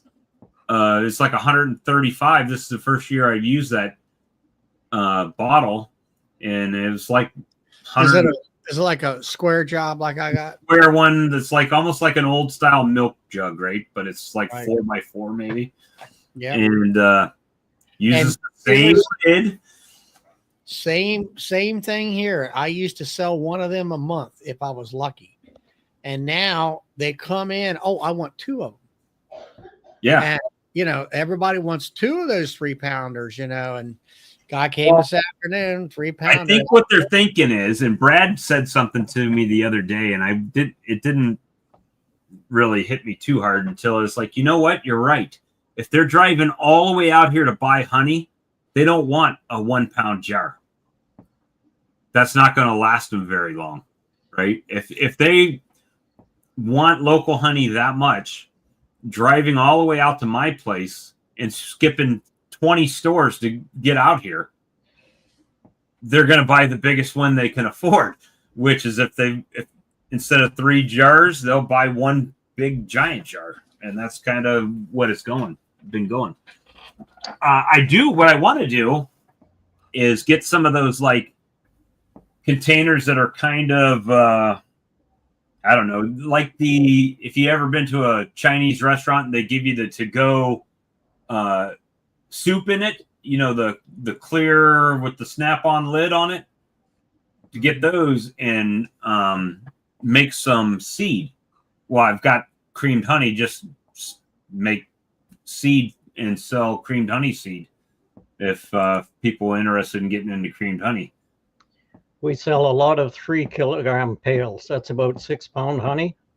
And they're nice small pails, nice little handle on them. They'll fit in a cupboard without taking up too much room. Lots of people buy them. Really? And do you, now in that instance, do you price that any different than you do 3 pounds of runny honey? Or do you sell it for the same amount by the weight? Or because you had to use your creamer and runny and creamed are the same price. Same price. If it's flavored, it's extra. And here's more. Runny is one price and cream is more money. Yeah, no, we have the same. I'm thinking if because believe it or not, when I was up in Canada, I kind of got addicted to it, doing it this way. But if you're going to sweeten your coffee or something with honey, creamed honey is the best way to do it. Sticks to the spoon. It's perfect. You just scoop up what you would put in sugar. Just use it, spoon it in and stir it in. It melts off the spoon. Good to go. It's perfect. Russell does 50% more for creamed honey. Well, I'm still fighting the people don't know what it is, right? What is down here? You gotta, build the clientele. So you gotta. I wouldn't go 50% more, but maybe a few dollars more, and then do the education for the next couple. Well, my flavored creamed honey is twice the price of my runny honey, but regular creamed honey, I could probably get away with, like Doug said, just charging the same amount, because if you're charging it by the weight, it's the same, right? Well, don't you have smaller jars of the flavored stuff that you're charging the same amount as the 2 products, but one's getting less product? Well, that's how I do it. Right. So my creamed honey jar is half a pound, but it costs the same as a pound. Right. And So you're one, doubling your money. yeah, this is the one that I've been self-medicating with my lemon cream. If I can get the lid off of my bad wrist. And it's kind of, this one isn't really all the way set anymore, but still kind of pretty good. But So how many barrels of creamed honey have you made, or how many barrels have you used to make creamed honey? Us? I think I did 7 barrels. So far this year? Well, I started as soon as the honey started coming in. I think I did 7,000 pounds of creamed honey last fall, early winter. good thing about creamed honey is once you do it, It's not going to crystallize and No. No. right. It's done. Yeah, Just set it over there. it's a lot easier to handle. Well, the big thing is up your way, creamed honey seems to be a Drink. main staple more so than liquid honey Yeah, at all. but the liquid, when you're selling it, you know, if the people don't use it right away, it sits on the shelf and then half of it crystallizes and looks like crap, and the cream just stays the same all the time. Right. Especially some of ours, some of ours goes in the stores. Well, if it sits on a store shelf any length of time, not Right. a good product to sell, really. Has anybody? I know a lot of people got on the honey straw making stuff. What's the verdict on that? I mean, Call the guy up and order 600 of them and be done with it. Yeah. If you were going to markets, it would be a real moneymaker. I but have a friend that was trying to do it, but he ended up doing the half-ounce packets. You know, the people at the gyms like them, and people go hiking. Oh yeah. So, let me. What is it? What is it, Mike? It's like a little packet that you seal, and you put a half-ounce of honey in it. Energy So pack. it'd be kind of sound like a So when you're hiking, you just carry it. where you with had that a little the boost. the long tube you put in a refrigerator. It was, water, and then it's an ice pops. Like Where a you. I guess that's what it is. So let me show you guys this. Just before you go dancing, Charlie, it's a little packet. You take it and it gives you energy for the night. Hmm. And if it's blue and it stays up for 4 more hours, call the doctor. Yeah, it always gave me a headache. All right. So I was in Florida, and one of my things I do is I always go through and look at their local stuff, right? So this package is something, it's almost like a Capri Sun package, and it's got the little valve on the side, and that's 1 pound of honey. But there's Charlie's allergy blend. Then they had their orange blossom honey, and they were selling it for $8.69. I assume that's a pound in this container. Now, they had other honey. Let me make sure I'm going the right direction. So this was a pound of Tupelo honey at $1.09 per ounce. But if you notice, they only have 1 jar, and then all of their honey is crystallized in the jar down there. So it's like that to me was like, I mean, they had some other different honeys, but That's some crappy looking honey there. I can tell you that much. yeah, it's all crystallized too. Lemon honey infused with lemons, $6.49 a pound. And look, it doesn't even look full because of the way it crystallized. Yeah, but it just doesn't look appetizing to me. And the same company, evidently, right? This is supposed to be Florida local. They're selling Manuka honey. As far as I know, they don't have any Manuka in Florida. Mm-hmm. And they're selling Florida local Manuka honey. So I don't know how they get away with that, but that's It's over there. It's over there in the 51st state. That would be a pain to get out of those jars to use only. Yeah.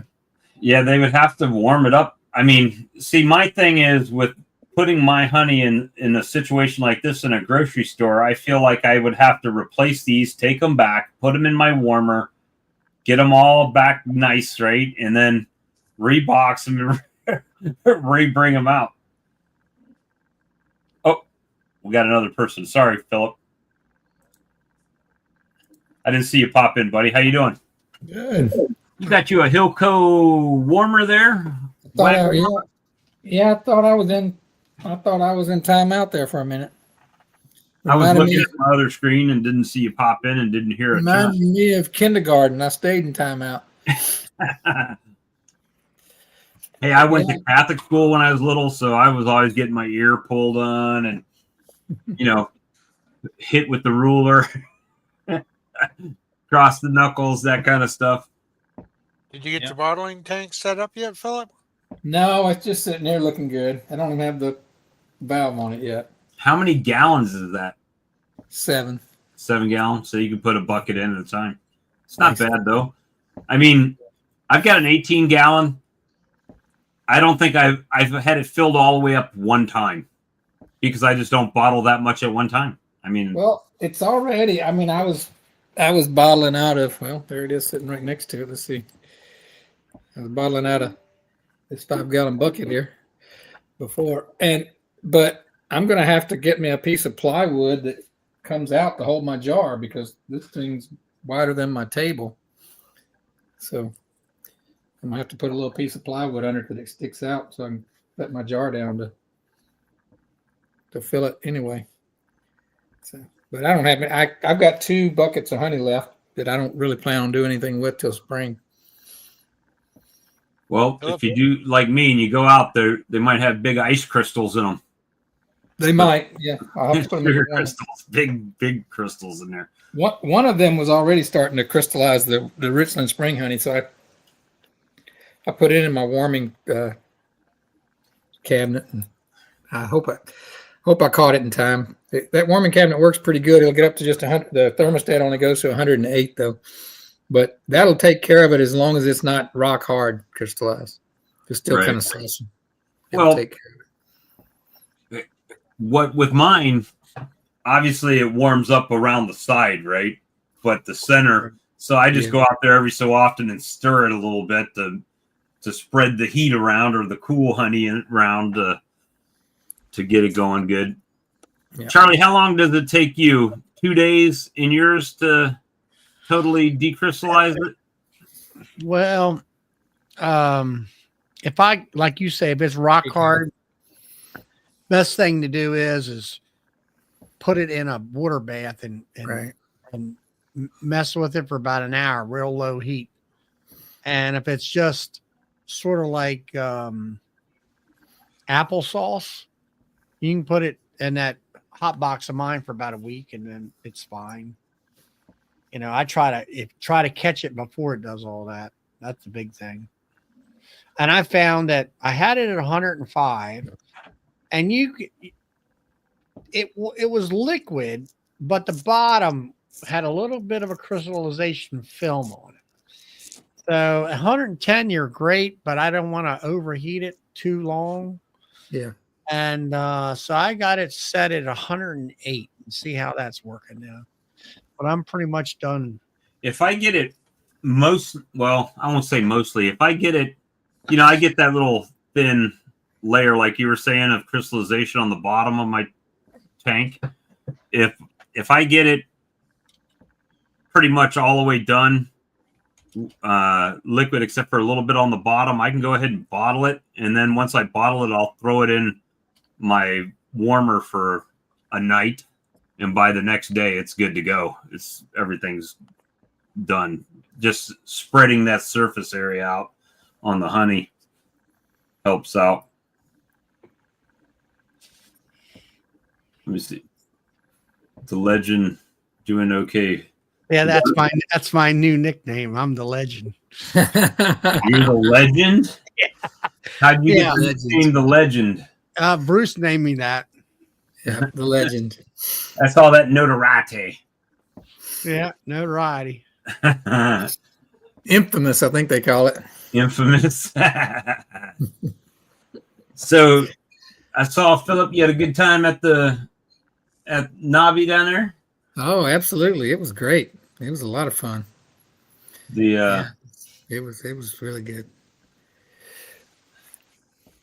I hope to get back next year. Yeah, the word, and it felt like it. It was just kind of a little more relaxed this year. Seemed like than I've only been to 2 of them, and it did help that they had everything spread out. The big nice white owls. I think that's what really contributed to that. It was more before. You kind of always felt like you were going from one place to the other. You're always, because it was so tight, you felt like you had to keep moving. Right. But here it just seemed like you could just like veer off to the side and just hang out with people for unlimited amount of time. You didn't feel like you were blocking the aisle or anything. It might also be that it was the second year and they kind of knew this year how everything was going to flow from their setup standpoint and stuff too, right? Last year it was kind of like, we're Hive Life. No, we're not Hive Life. We're Nobby. We're not going to be in Sevierville. We're going to be over here. And they had that whole thing going. And then, now they kind of got it figured out, I think. So they had to, last year they had of course, they really spread everything out. But last year they had the silent auction just right off of where the vendor area was. Mm-hmm. And this year they put it out in the hallway, which was kind of nice. And the vendor hall was removed out of it also. It was in another whole section. You went down too, Mike? Yeah, I drove down second year in a row. So, of course, 2 years I haven't met been. Phil. Yeah, so he met me. I didn't meet him yet. So we still. I'm listening to a live stream, and someone said, Big Mike. He goes, I wish I could have met him. So I popped on. I said, you did meet him. We talked. We did. I just didn't know that was Big Mike. He I wasn't didn't quite recognize as you like I said at first because you weren't wearing a hat. He wasn't as big as I expected. I was looking for a bigger Mike. A bigger Mike. Of course, he was hanging out with Bill, and Bill's a pretty big guy. Yeah. So, But used to be a lot bigger, but 310 is still pretty big. But yeah, Todd, you gonna come pick me up and take me to Missouri? It's on your way, I think. When's he going to that? When is that? That's in February sometime. That's right, because I think it's the same time as the Manitoba conference, or right around there. I think the Manitoba's like next week. I think Brad said. Maybe it is. I think it's like maybe the 24th. It's around there. So, you going to that one, Doug? You going to the Manitoba one? I don't think so. Depends on the weather in this country, eh? If I was rich, I'd be going again. I had a great time up there. A good snowmobile trip, Doug. I'll be on the sled tomorrow. I can bring my Huskies up and we can pull sled. Got a couple Huskies. They're a little old though to be sled dogs at this point. Yeah. So yeah, Russell, my kids seem to have a pretty good time. My daughter complained a little bit, but my son seemed to be kind of into it and all the different product offerings and all that. Well, if you're not into beekeeping, I could see how walking around the same show for 3 days would be. Yeah. For us, it's like, oh, we just saw this booth yesterday, but look at this shiny thing. Yeah. So they did go see a speaker that talked about local pollinators, and they really they want to get into some of that. Like solitary pollinators and stuff like that, setting up for those. But we'll see if they do that. Manitoba's not till February 2022. That's next week. It's the 14th, right? Next week. No, February. Oh, February. So a month. Yeah. Month away. We did run. I posted some up today in the Facebook group from 2 years ago at Hive Life with talking to Mr. Pat and to Bob Benny and to Mike Berry. Those are just the ones that popped up in my feed. That's why I shared those. But we did a bunch of them walking around. Phil, not you, Phil, the other Phil. 33 Mile Phil? 33 Mile Phil was our roving reporter, roving cameraman. I'm going to be like Ian. You leave it? That's their thing now. Just say, Seems put to their be hand a up and trend. just click off, just disappear. Take off, hoser. So you're eating honey. Charlie's eating sandwich. Yeah, this is the mystery honey. Mystery honey. You didn't know whose it was? No, I know whose it is, but you guys don't. I'm sure Uh, somebody can guess. You can tell it's good. I've been eating it. It's round. That's not a Flower Street jar unless you use different jars this year. It does have a label. There it is right there. Number 1. Number 1. It's your jar. Is that one of your jars? Yep. Somebody guessed it. Carl's? Oh, yeah. I had some of Carl's. Nope, wasn't Carl's. I got some of Carl's too. Carl's peanut butter. Man, that's some good stuff. I asked for peanut butter last year and he sent me cinnamon. This year he was handing out peanut butter at Nobby. Yeah, that is good. I got one. That stuff is amazing. But Jeez, yeah, you could have met me Mike there, Mike, too. Mike Tangway guessed whose it was. Whose honey that was that I was eating. Joey's? Yep. Now, does y'all's creamed honey do this? See, Joey's, if you eat Joey's, it kind of keeps the where you scooped it out. But Carl's settles back out like that. Mine does. Mine does like that. It Does it? depends. If it's been sitting at my room temperature, it'll settle back out. If it's not, is Joey's regular plain creamed honey or is that flavored? It's just regular. It's good though. It might have something to do with the flavoring. Carl's But peanut butter. I've got some of Carl's peanut butter. Man, that's so good. I didn't think it'd be that good, but man.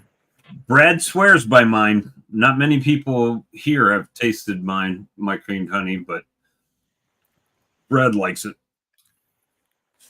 He says I got the flavoring down pat in the consistency. So I was going to ask Doug whether he ever had any trouble with his creamed honey separating back into partial liquid honey. I got a couple here from last year that they just have a little line of liquid in them. Probably got warm. Yeah, may have. Some a little warm. Put them in the fridge. The person's on the line. This one, it actually kind of looks kind of cool.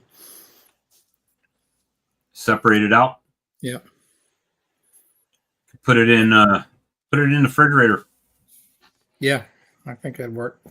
And even this one, who's well known to all of us, is a little bit. But like I said, this is over a year old. You can't worry too much about that kind of stuff. There's a little line there. Whoop! I almost showed the label. Whoop! That's Flower Street. Hey! You can't that. You can't confirm that. I'm going I to say I can go get a few jars myself.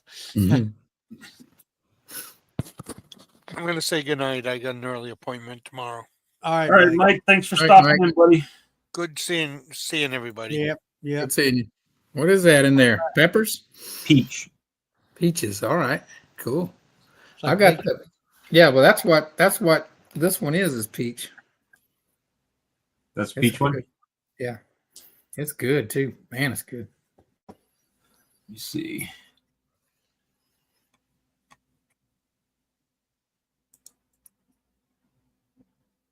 Like my hot honey.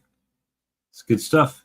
I do my hot honey different than everybody else that I've seen so far. So it's different flavor. Like I think I saw Brian was using just a dried red, like I call them pizza chili peppers, right? The little round ones that you get with pizza. Mm-hmm. That kind of red pepper flakes. And it works good. It gives it heat, but it doesn't give it like that pepper flavor, like a fresh pepper flavor. Yeah, you want the oils, I think. So I've tried it both ways.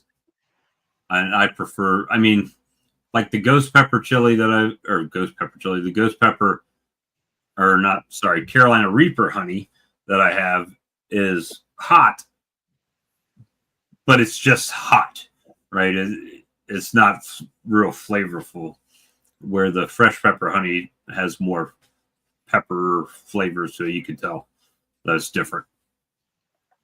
it gives you the heat. It's like Carl said, you got the powdered stuff. It gives you the heat, but it doesn't give you flavor. Right. You know, there you guys discussed that, I don't know, 6 months ago or more about it. Yeah, but it's just, everybody can do it different. Doesn't Yeah, make but it right or wrong. Just It was, the difference between natural versus the dry stuff. and it's more work when you use the fresh peppers because you have to let it it's got to dehydrate back out, right? You got to let the moisture dehydrate out of it, which takes a long time. Couldn't you dry your honey down if you or get some honey that's already dried? Probably help out too. Yeah, that would help. I mean, typically when I do it, I've been just using basically start a bucket right as soon as I get a bucket. Right? As soon as I got a 5-gallon pail, I make a 5-gallon pail of it. And honestly, until this year, I wasn't making 5-gallon pails of it. I was just making like 2 gallons or 2.5 gallons, a half a bucket, at a time. And this year I had more honey, so I made more. But it's just. Well, you were talking about selling out. I don't. Once I start getting close to selling out, I start making the jar smaller and smaller. And people ask me for the bigger jars, and I go, "Well, I don't have enough honey to put it in big jars. Sorry." Well, I still have. Not two small jars in. I still have not bottled up. I've got 3 whole buckets, and actually, that's probably a lie. If you add it all up in bucket, I probably have 5 buckets worth, and I've got 2 buckets in my warmer right now. So, and then I have some that's jarred up already. So I'm not like in jeopardy of selling out of honey. Certain sizes I don't have right now. That's why I'm bottling now. I've got to bottle some 1-pounders and 3-pounders. Where in the past I was selling a lot of pint jars, 1.5 pounds, and now everybody, instead of buying pints, they're buying the 3-pound size. So they're buying more honey, and I'm only using one jar as compared to 2. So it's cheaper for me. DC says, so fresh peppers or pepper oil? I've just used fresh peppers because I use a blend of different peppers. Now I think you can, if you just want to add heat, I think you can buy straight capsaicin oil, can't you, Philip? I don't know. I think you can buy just like instead of like a vanilla extract, you can buy that pepper extract and add that. Now, how much you need to add, who knows? Yeah, see, that's what Keith says too. He was selling pints. Now they want quarts. So that's why the bigger jar. We need. Now, when I run out of those jars, I'll have plenty of pints left to sell. So I'm going to be inspecting bees on Friday. It's going to be warm enough? I think it's going to be 63, and then it's going to drop down to like 17 on Monday. But no, I've got a date with the bee inspector on Friday. In the middle of the winter. Yep. I guess that's probably why I got an appointment, because they don't have anything else to do. Nobody else want to do it, right?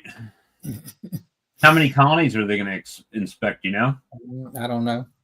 There's like 19 or 20 right there where they're meeting me. If they're coming out to the farm, I'm meeting them down there. The man is. But Steve says he uses the crushed red peppers, and he said they love it. Let's see what the weather said. I think I thought it said a high of 63 that day. Let's see. Friday high of 62. Thursday high is 66. And then Saturday the high is 49, and Sunday the high is 36. Monday 35. We've got tomorrow high of 47. Thursday high of 56. Friday 54. Saturday 52. Sunday 58 degrees. And then guess what? Monday 39 degrees. Yeah. Sunday and Monday are 30, 36 and 35. Low of 19 on Monday. Yeah, tomorrow for me it'll be 30 degrees at the high, and then it's 29 and possibly 40.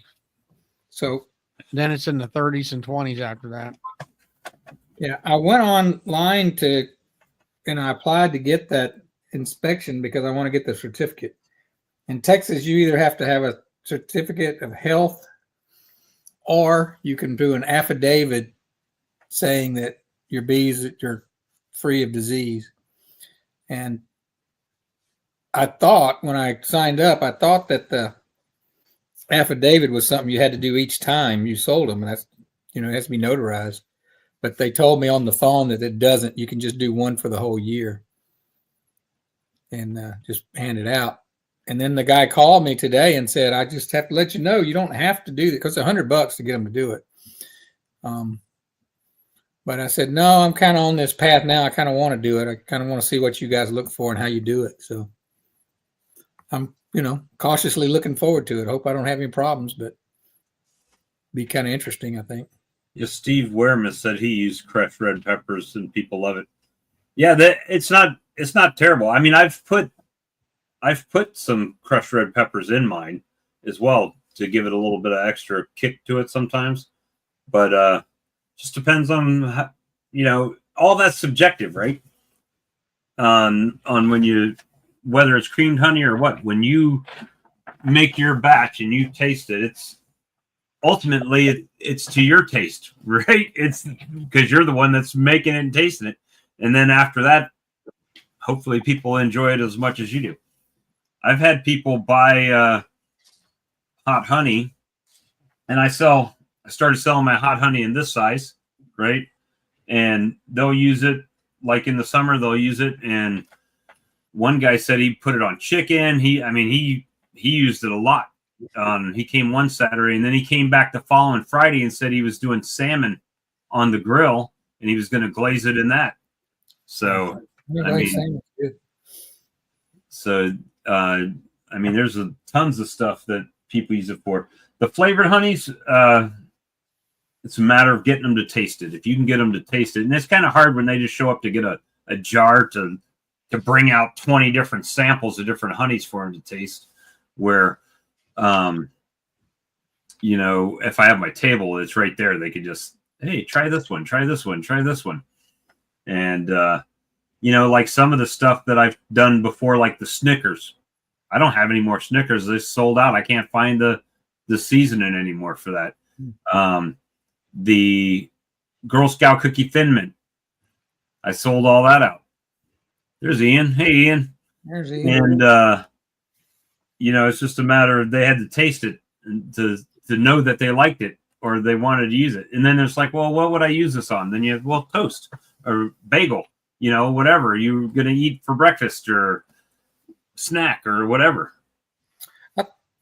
I think I'm going to try, because I have all this honey from other people. I think I'm going to start bringing like 4 or 5 jars of other people's honey to market and put it on like a side table and let people just go over there and taste it at their own convenience. Just to kind of let them, just show them how, different from all over the place. Yeah. I've got so many honeys from so many different places right now that my wife was like, please stop getting honey from people. We got honey everywhere. We got honey everywhere, taking the whole cupboard up. Just take it all and make a No Life Beekeepers vintage mead out of it. That's it. A limited edition No Life Beekeeper mead.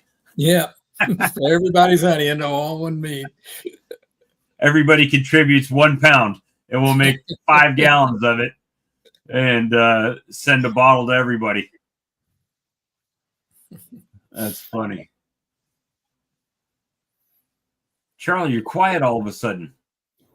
Everybody else got quiet. But anyway, we've been going for a little over 2 hours. I actually started a little bit early today, which is surprising. Like 2 minutes or 60 seconds. Early for me is just being on time sometimes on this thing.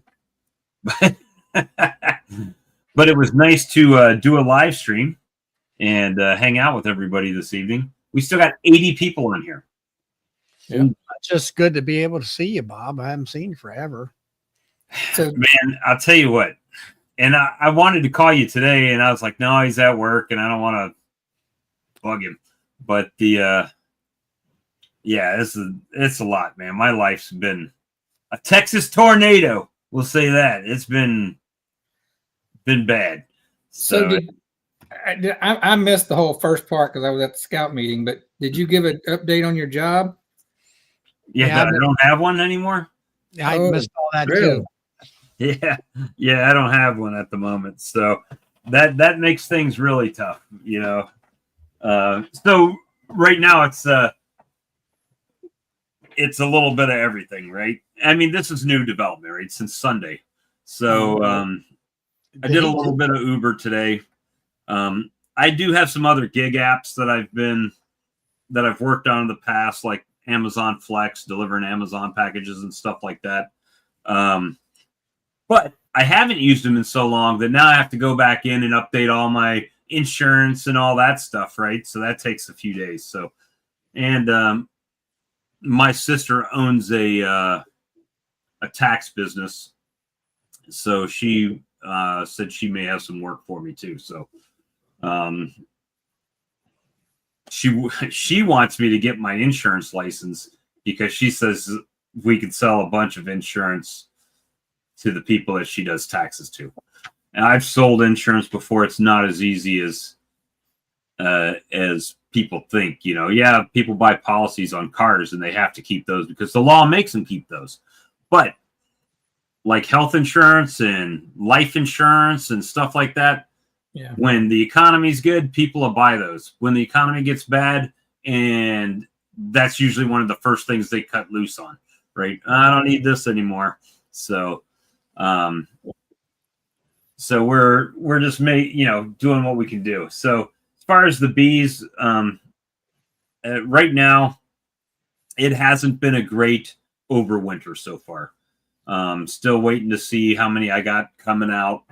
Probably around where I normally am, 15, 17, 20, right in that area.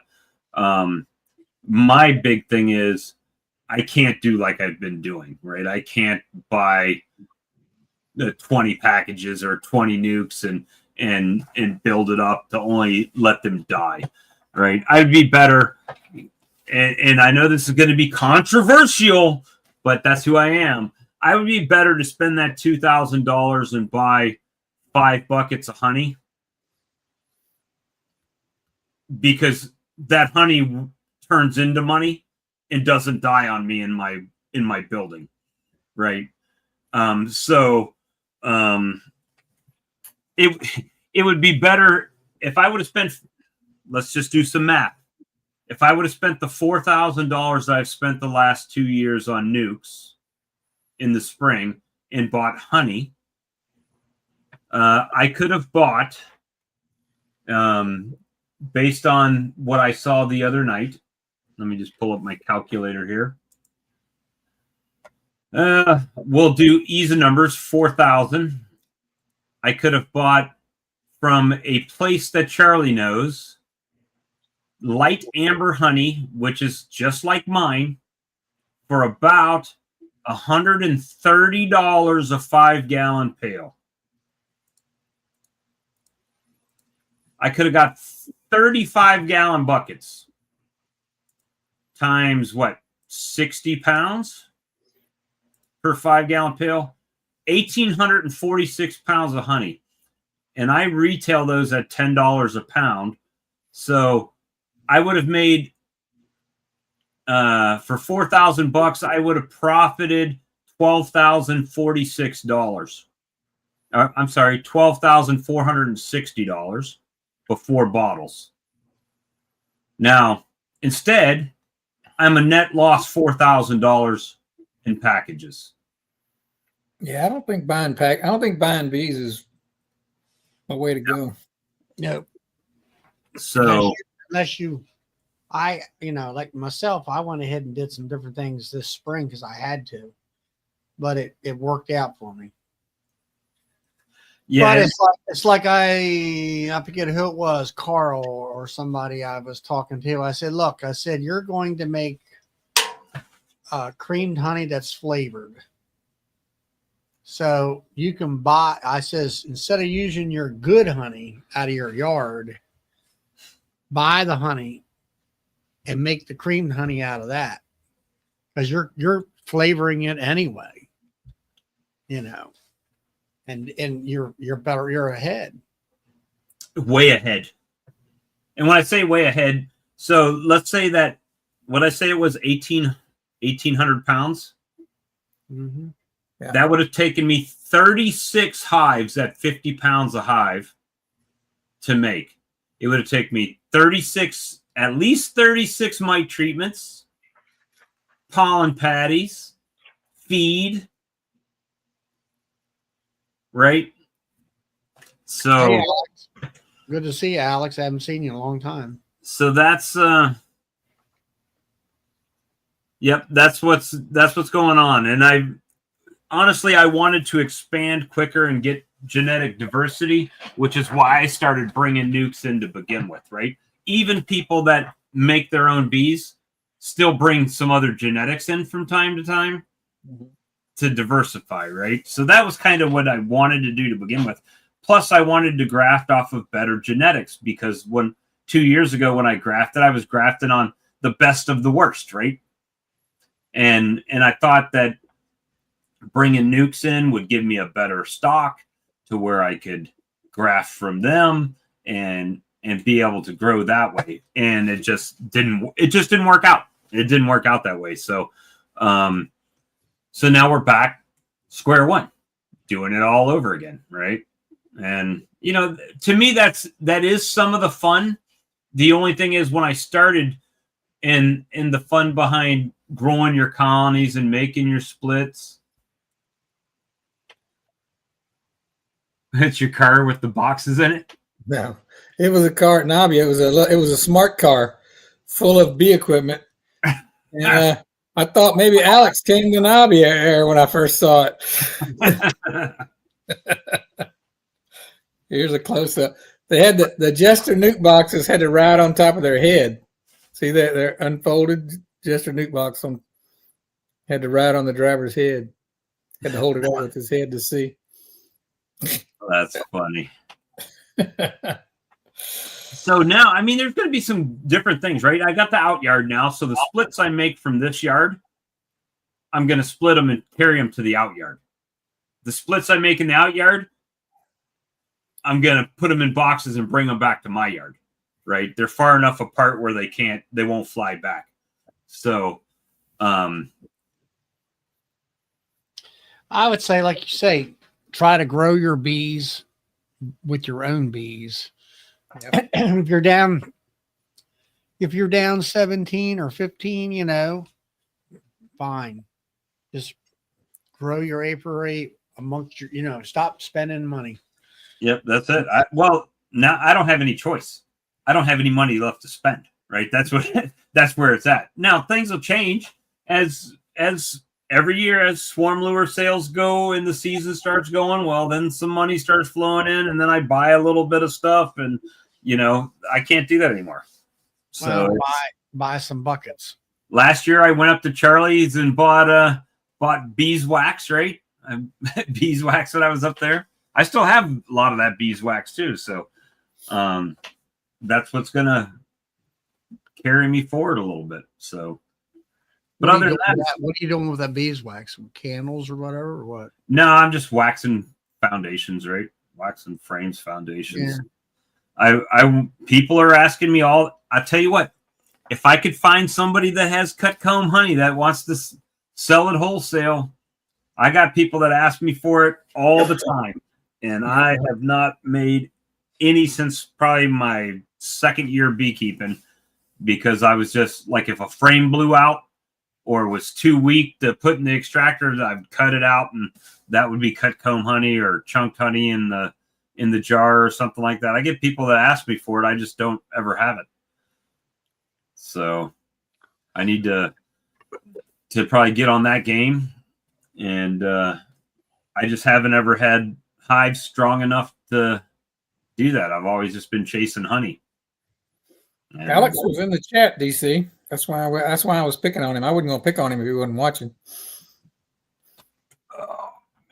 I'm trying to lure him out into the darkness here. Who's that? Alex. He was in the chat. Yeah, he came on there. I was trying to lure him. Next time Doug or Brad are on, help me remember to ask after Alex, please. All right. Well, guys, hey, we've been going for 2 hours and 25 minutes tonight. I'm going to kill the live stream section of this test, and I appreciate everyone that super chatted, super stickered, and gave away memberships and stuff like that. I appreciate you guys. Thanks for coming in. I'm going to try, now that I'm not working, I can try to plan the Tuesday nights better. And maybe if my next job will be a day job and not a 1 a.m. job, I can keep it consistent and protect my spot a little bit. And, you know, we will see you guys on the next stream. All right. Good night, everybody. Good night, everybody. Good night.